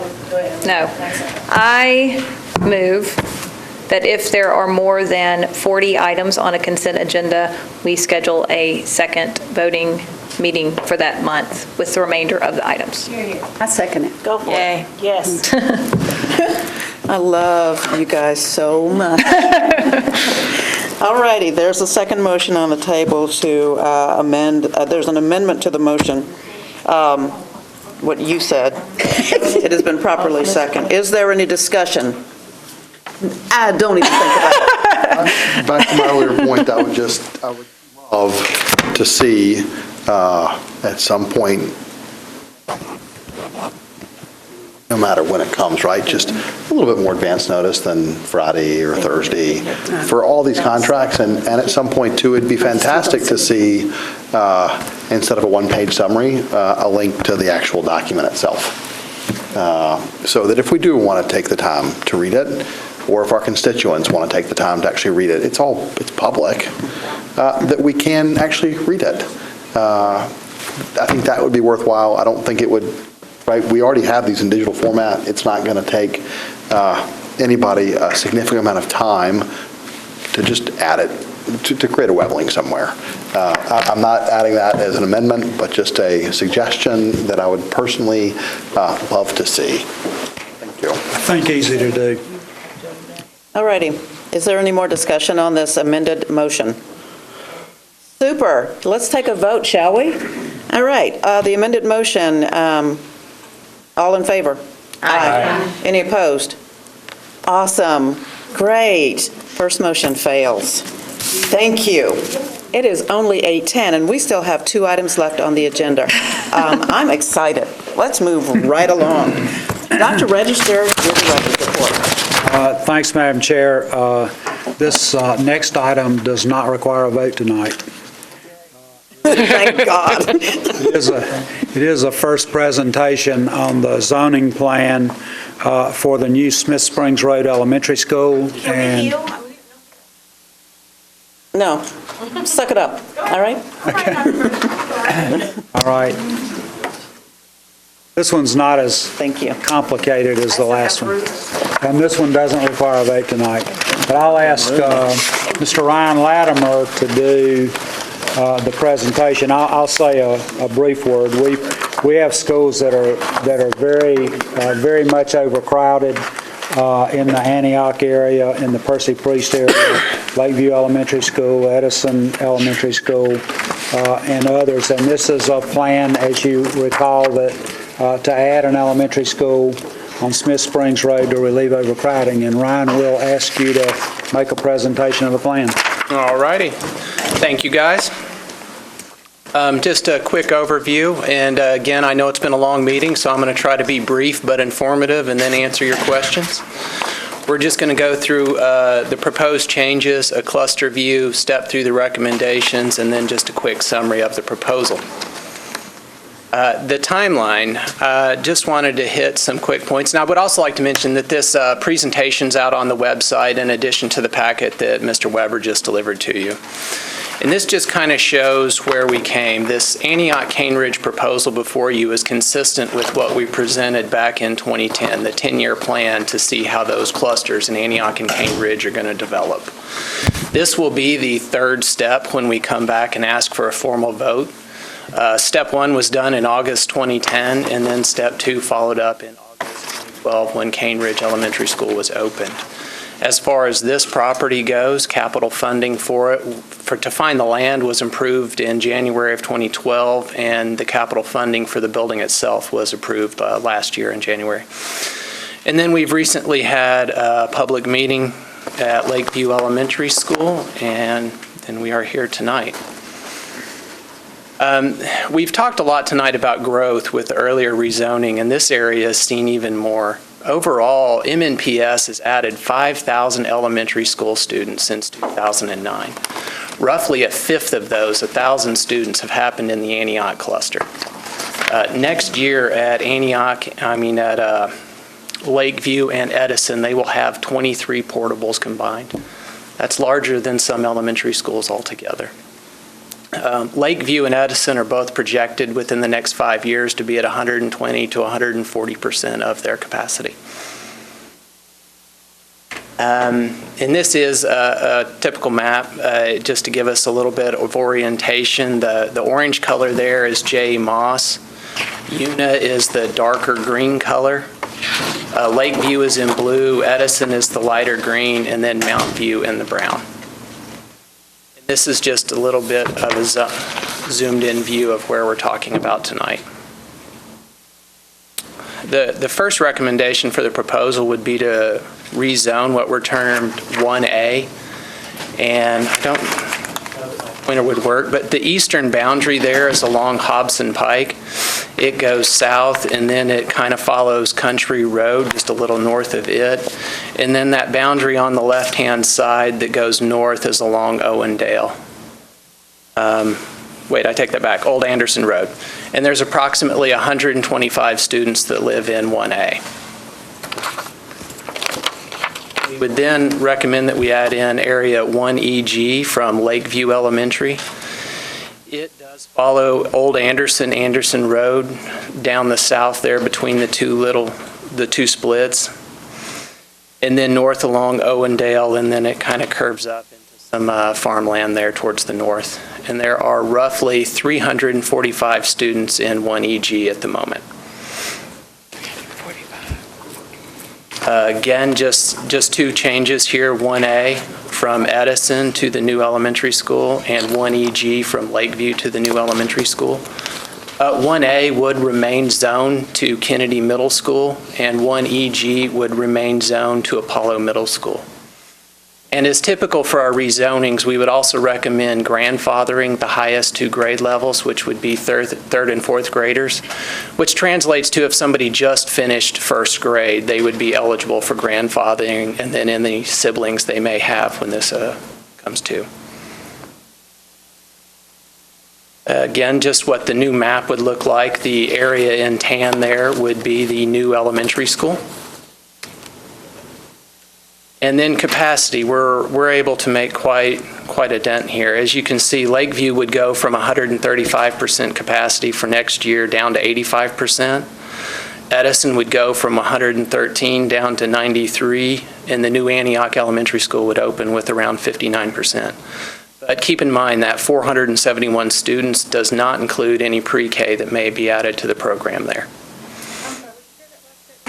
Would not include what? The 471 students we have projected does not include any pre-K students. So if we add those to that program, that 471 would go up.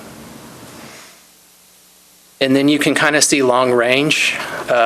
Lakeview is only projected now to go to 92%. Edison would stay fairly full, and then the new Antioch school we expect will fill up. The diversity in this cluster is a benefit, and even after the plan, it's largely even. The African American percent at Edison, Lakeview, and the new Antioch school would be in that 42 to 48% range, so they're all fairly close, and they also have about the same number of Hispanic and white population. The socioeconomic status for all schools would also be roughly the same, with the farm near the 75%, the ELL, and the disability. And I should also mention that all these schools, the new elementary school would be a plurality school, and it, along with Lakeview and Edison, meet both parts of the definition, and they will continue to do so after this plan is implemented. Again, that's a quick overview of the proposal to rezone and open a new elementary school in Antioch. And I'd be happy to answer any questions. I have a question for you. So you said that the estimated total estimated enrollment here does not include pre-K currently? That's correct. So what's the capacity for pre-K should we get to that point where we can add a pre-K in this school? What's the total? What will be the total capacity of the school when it opens? 800 students will be the capacity. Then I think we'll be fine. Yes, so we could certainly have 2 or 3 pre-K classes. Okay, I don't think that would cause an issue at all. Have you had any additional contact from residents about this plan as it currently stands? No, most of the questions I've had from residents have just been specific address questions on whether they would be included in the new school or not. Okay. And then most of the other emails have dealt with more traffic concerns like that are more in Mr. Murdoch's realm. Okay. And we still have the email address, the direct email address to your office online? That's correct. Okay. And I saw on your proposal that you were going to present this to the board in July. Are there I believe it's going to be July 8th, but I'm not certain. Okay. Are we doing any additional reach out for last-minute calls from any residents in that area before this is presented to the board. I don't want us to walk down this Waverly-Belmont road again. I don't want us to get to the last minute and have 400 people show up here and say, I didn't know about this. I know what the reach out has been in the community. I was at the Lakeview meeting, so I understand.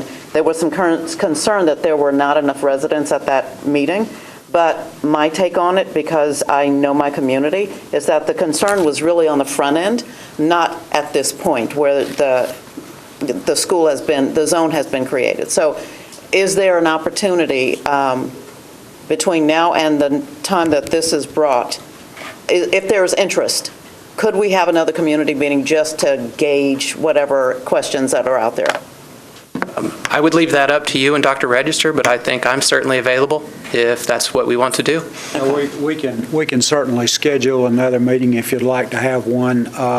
We did have the one meeting at Lakeview. That's the only public meeting for parents after the school's been, we determined to build the school.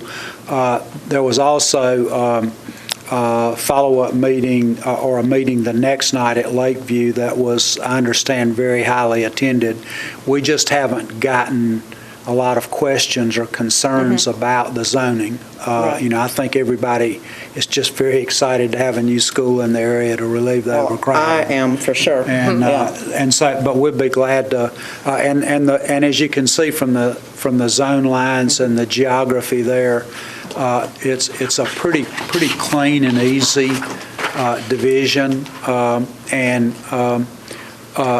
so we're just it does not seem to be a controversial zone. And I don't expect that it will be. But we'll be glad to have another one if you'd like. I would love to see another community meeting on the books prior to this coming to the board for approval, just to make sure that there are no questions about how the zone works. And more than likely, what you'll get is exactly what you got at the last meeting. I'm just wanting to see where my zone is, and will my child be grandfathered.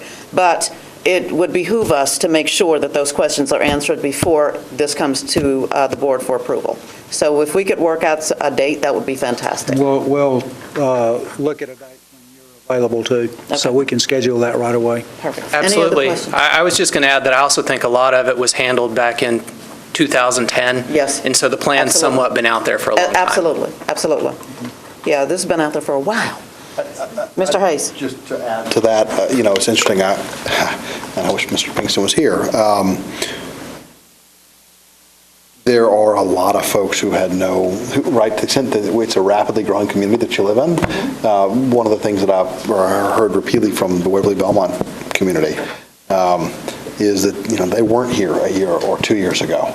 They had no input in the plan. They didn't know about the plan.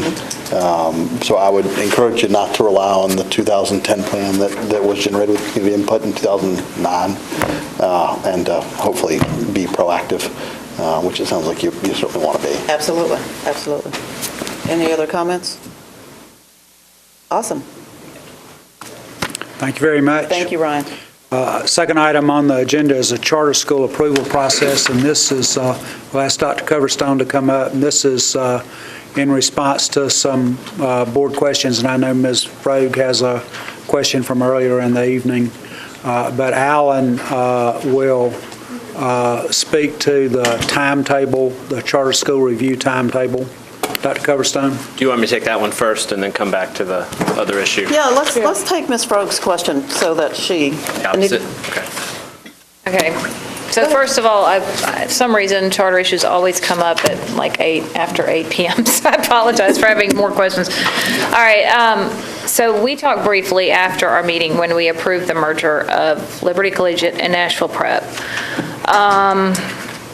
And when we voted on that merger, at the time we voted, I understood that we were voting to merge those two schools under a shared charter management organization called Republic. And now I'm realizing, and I rewatched the meeting and I was still confused, but we have actually merged those schools, and they also have merged under this Republic organization, correct? So we didn't have anything to do with their merger. Okay, that's a business operation between the two independent nonprofits, and they engaged in the process of merger. They've merged their two nonprofits into a single organization, and July, June, sometime this summer, that officially changes. We had contracts with the independent nonprofits, and so we needed to convert our contracts to be with the new organization before the old organizations disappeared. And we have a new contract template also that has come into effect since the 2010 application cycle, which has a lot, same boilerplate stuff in it and some of the different boilerplate stuff, and is just a little bit differently organized. But otherwise, it's the same agreement. Now, the effect, I think what you're asking, you need to understand, from ours, we approved charters. And the charters that we approved in 2010 were two separate charters for 5 through 12 schools, inclusive of high schools. The projected enrollment at the Nashville Prep High School was approximately 440 students, and about 400 at Liberty.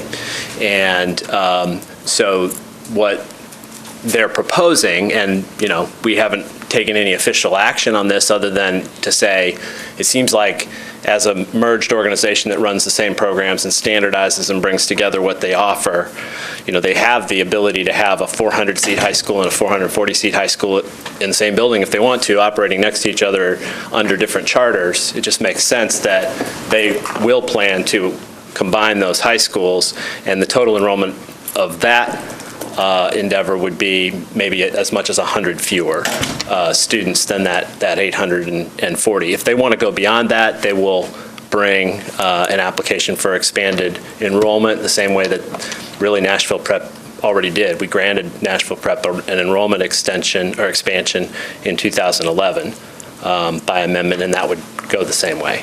So there's no more students that have been chartered.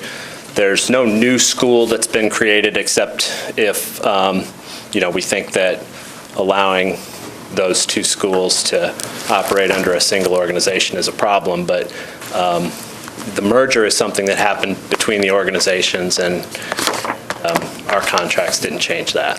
So do we know if they'll be operating in the same school? I think I understood from the meetings that you still said both principals would be involved, and they would still have their own visions for the schools? Well, the organization is clearly merging its operations, and it's clearly merging its structures. I think it bears saying that these were they may take issue with the characterization. These were virtually identical programs to begin with, okay? They have their own personality, their own character, in the same way that two middle schools that feed into a single high school might have two separate characters. And of course, as of yet, they haven't gotten to the high school grades because they've only built out 5 through 7.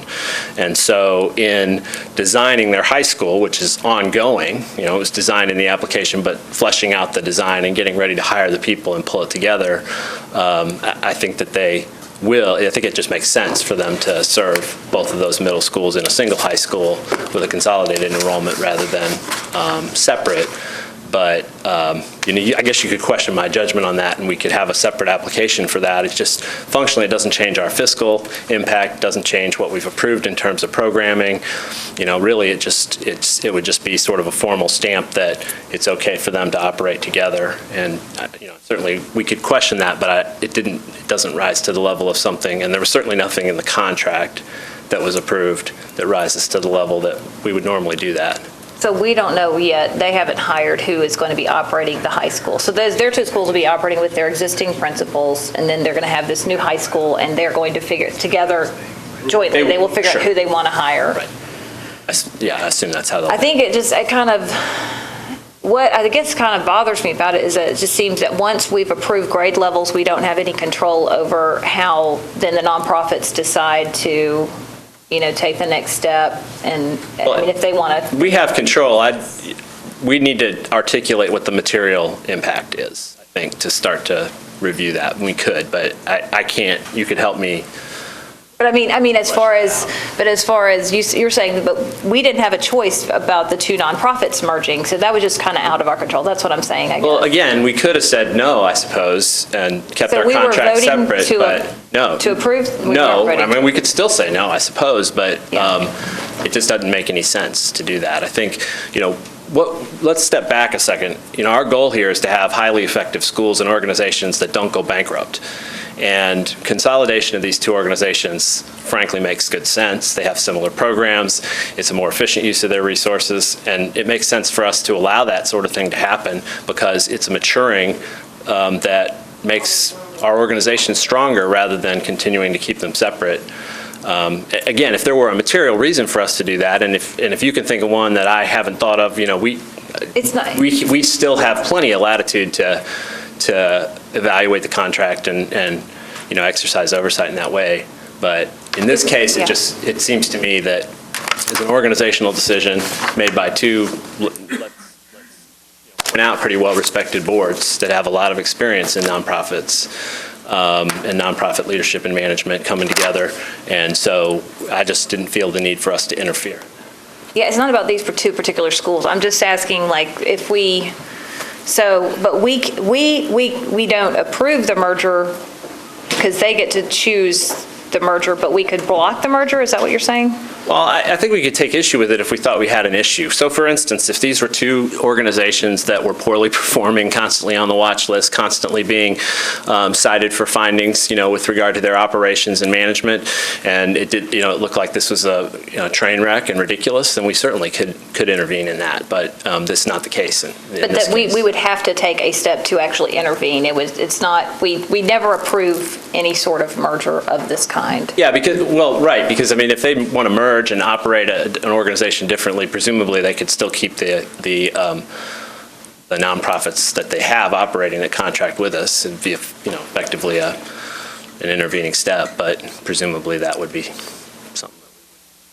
Okay, and then the other question I have is, so if these schools, so I understood that we approved an amendment for them to continue to expand, but that the schools were already approved up through 12th grade. So how does that process work? If they're approved through 12th grade, do we each year have to continue to approve the next grade, or? No, the applications come in with the grade tiers, and when you act, you approve the grade tiers.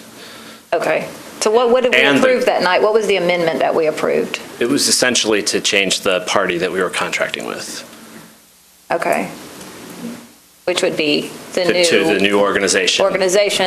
But, so we do have to approve, that's where I'm getting confused. We do have to approve the new organization, but they will agree to contract together under the new organization, but then that's when we have the power to approve or not approve the new organization. And I think what concerns me here is that I didn't really understand all that when we voted, and I just wanted to have the conversation because I think we need greater transparency, and it may just be that I missed it and everybody else got it, but I wanted to understand what we were,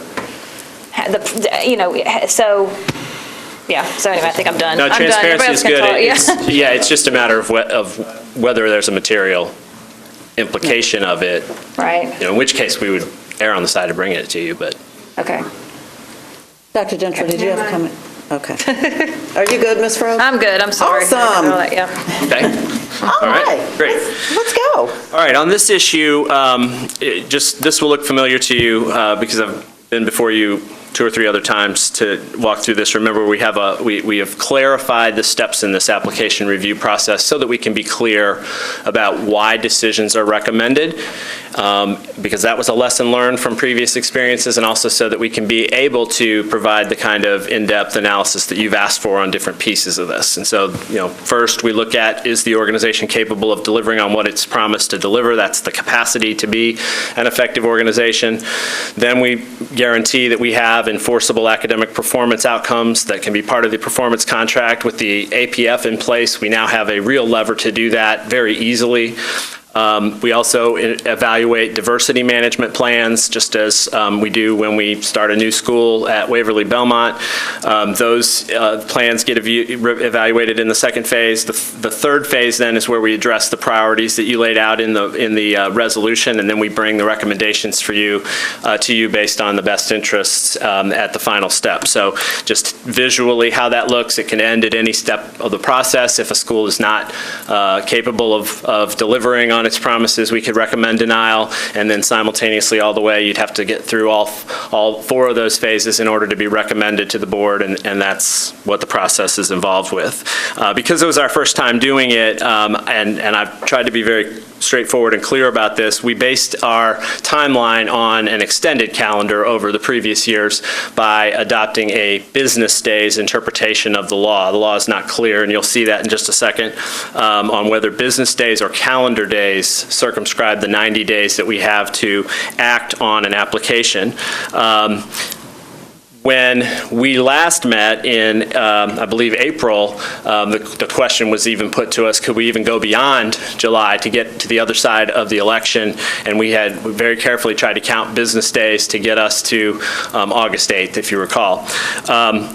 Since then, a couple of things have happened. Number one, on May 30th, Carol Swan got a call from another district with information that the Tennessee School Boards Association had advised them that the business days interpretation of the law was not going to be legally defensible, and that they should act within 90 calendar days in order to make sure that the automatic approval that comes for every charter school that you do not act on within 90 days didn't happen to schools that they had intended to recommend for denial.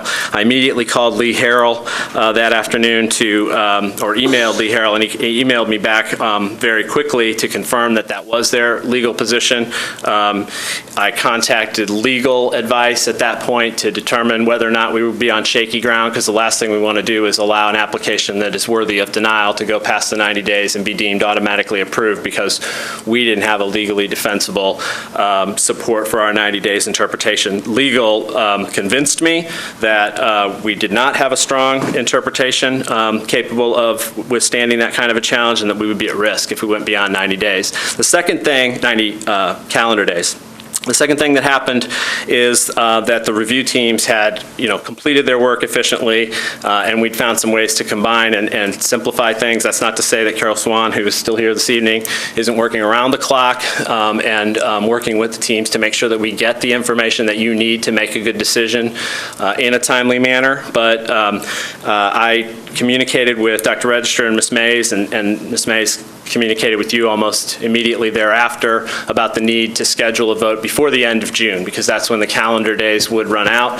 Our recommendation would be to do that on June 24th, and our promise to you is that we will be able to get you the reports to review on or before June 18th, which is next Wednesday, giving you 4 or 5 business days, 6 or 7 calendar days to review before we actually have to act. And so that's the situation. That's what the communication through Ms. Mays was about. And so the bottom line on this is the new calendar is condensed slightly, but I think we'll be able still to do a quality job of providing you the information that you want and need. If you look at the bottom, if you're curious about the language of the law, it's in the bottom of that slide, which is not readable there, but is on your agenda, page 136, I believe. Cameo said is where the report is, so you can see the language there. But that's the bottom line. We need to act on these before the end of June, and June 24th is a time that we should do it, and we can get you those reports by next week to review. Any questions? Lots. Mr. Pinkston. How long have we been reviewing charter applications? Not how long this year, but how long in modern history? I started working here 5 years ago. This law changed last year, I believe, but changed how? Like what to go from specifically? 60 to 90 days. Okay.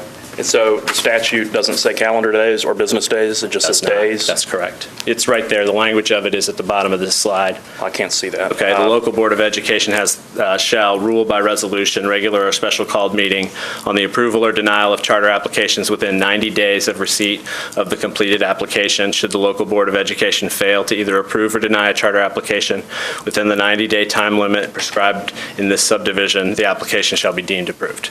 Okay, so the statute went from 60 to 90 days, but nothing is substantively different about calendar versus business based on what we were doing in the past. So, like, what has changed in this conversation? Some opinion from TSBA? Is that what caused this?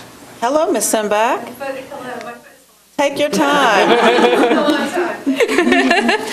I understand, it came to our attention that one of the school districts had had a charter school automatically approved, that it had wanted more time. Is that correct? It had wanted more time to review? And I think there was an interpretation made by the state that the 90 days was it was calendar days as opposed to business days, and it affected a school district, and it came to the attention of TSBA, and they, I guess, reached out to schools to say, alert, if you are not making this decision within 90 business days, you may be losing your opportunity to potentially deny a school. It may be automatically approved. So anyway, I looked into it.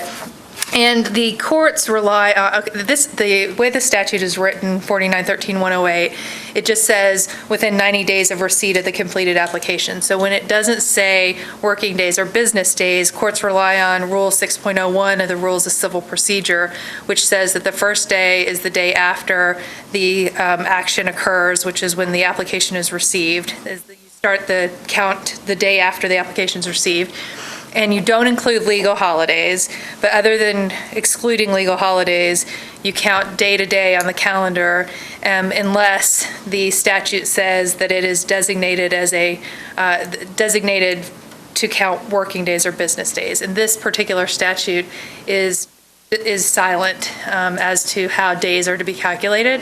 And so my advice to Alan was that there would be, especially since we know that this issue has come up and has been under scrutiny in some district or in some situation, that we need to probably err on the side of counting it as calendar days. When you said a minute ago that somebody from the state gave an interpretation, you're talking about the Tennessee Department of Education? I am not sure. I think, this came to somebody's attention because some charter school was automatically approved. Do you know? Well, I don't know where no, I mean, I think the answer to your question is exactly what I said, which is that somebody from another district was told by Lee Harrell or someone from TSBA that they thought the business days interpretation would not hold scrutiny, and they probably referred at that point, and definitely through legal investigation found that there was another example. So, but this has been an issue. I mean, school attorneys, Chuck Cagle has opined on this. Other school attorneys have been looking into this issue in the state, and everyone's in agreement that the statute the correct interpretation, or the interpretation courts would take, is calendar days and not business days.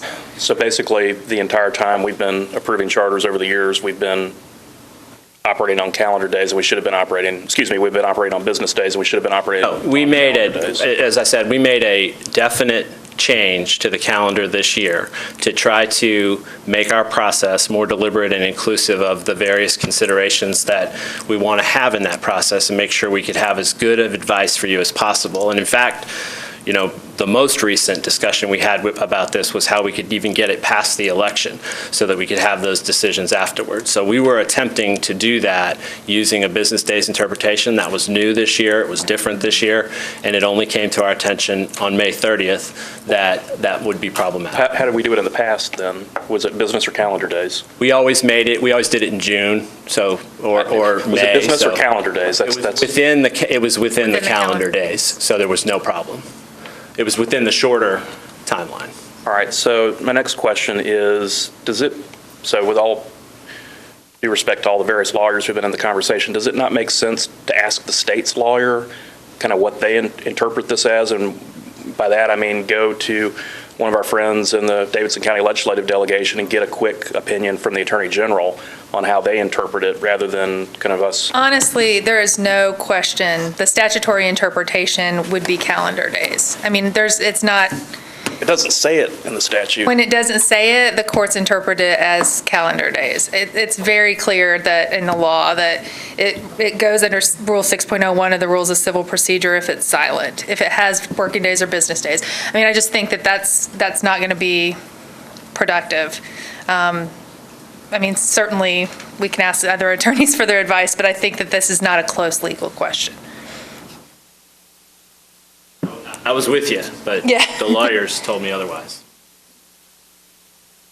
All right, it is what it is at this point, but, here we are, a month or less than a month, whenever it was, after initiating this fiscal impact analysis, and then like 4 days later, we decide, based on legal advice, I guess, to move to expedite the approval process or the application process, and we just kind of, it's the right hand never seems to be talking to the left hand. We just kind of look like the gang that can't shoot straight. We have to now move this ahead of this other process.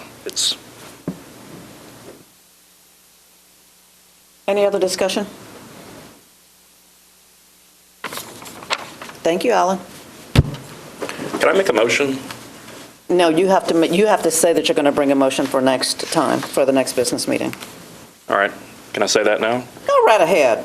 I'm going to make a motion that... You're going to bring a motion at the next business meeting. I'm going to bring a motion at the next business meeting that we get some additional advice on this issue.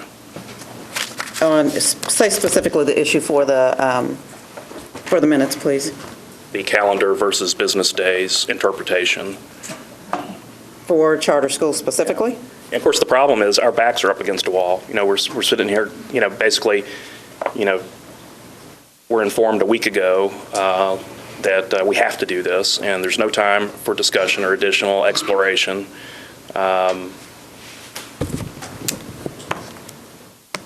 Is anybody else troubled by this, or am I the only?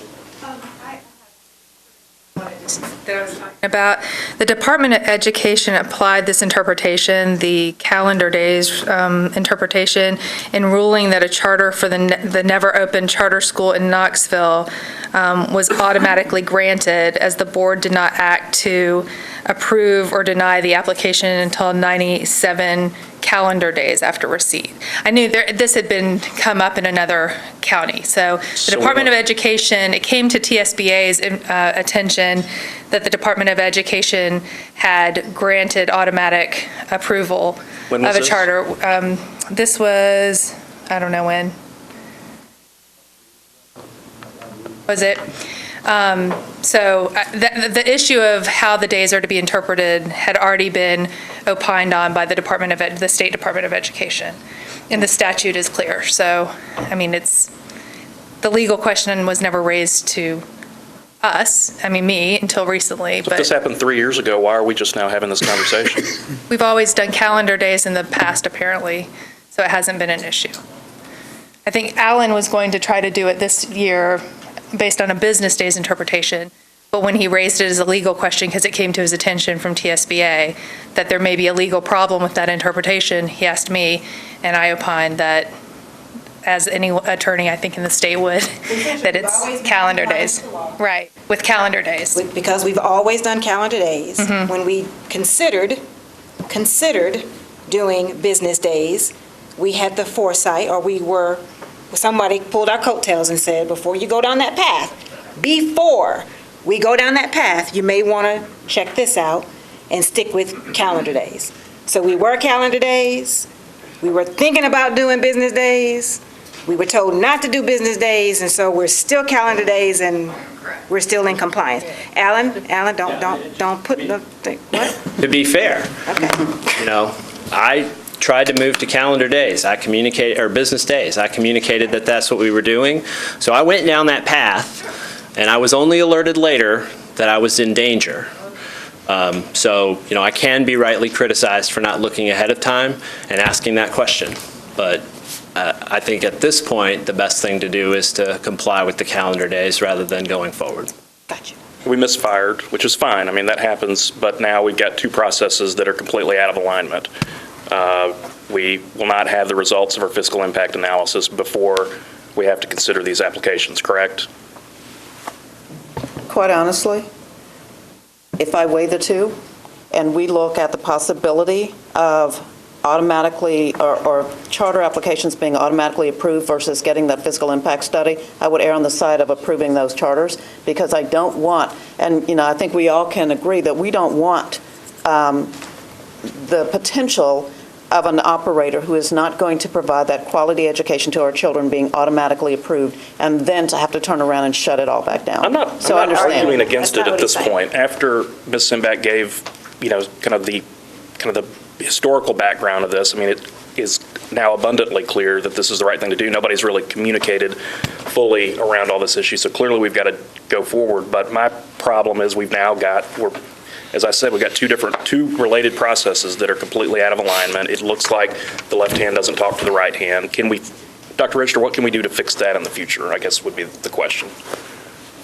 Well, I think Mr. Coverstone, Dr. Coverstone has addressed that. You know, we did not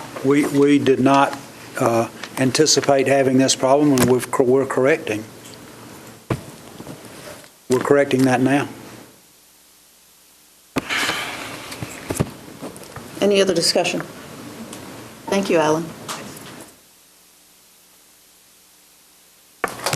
So I see here, now let's just make sure, because I've got pre-K update has been removed. That's correct. That is correct. All righty. And so does that conclude your report, sir? Yes, it does. Hi, how's it going?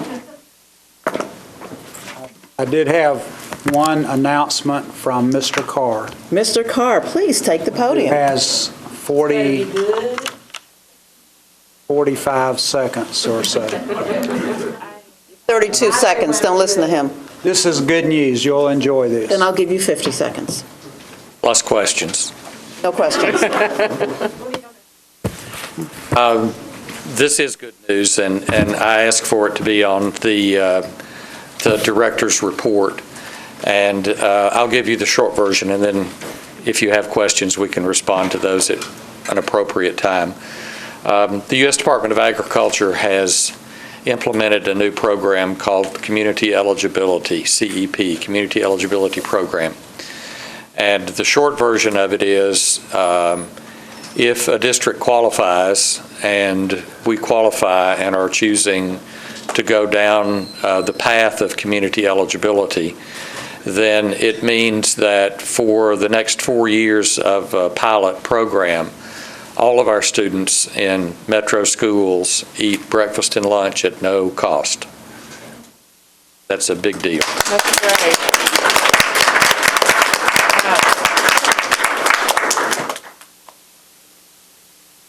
That's about 50 seconds worth. We're going to order the Superman cape for you too later. That's awesome. That's awesome news. Thank you. That is fantastic. We can get you details and formulas. Yeah. Say, how about you get some details for that next meeting? That'd be awesome. Thank you so much. And we have committee reports. Do we have a governance and budget and finance committee reports? Ms. Froh? I can be super fast. Tuesday, June 3rd. The goal, as I've stated, is to update all of our policies prior to the new board being seated in August so that we avoid dumping our unfinished business on our new board. And we are wrapping up that process. We have 3 remaining meetings coming up, 2 of which I mentioned today. One is going to be on the 23rd at 5 p.m. One is going to be here in the boardroom. The other is going to be, or in the conference room, but behind the boardroom. The next will be on the 24th at 4:30 p.m. immediately prior to our meeting. And then on the 7th, we've agreed to have a meeting at 7 a.m. We expect to take a final vote on all of our new and amended policies on the 24th and or on the 8th of July. That concludes my report. That's awesome. Mr. Pinkston, do you have a budget and finance report? I do not. Fantastic. Say, Ms. Froh. This meeting is adjourned. Awesome. Yay.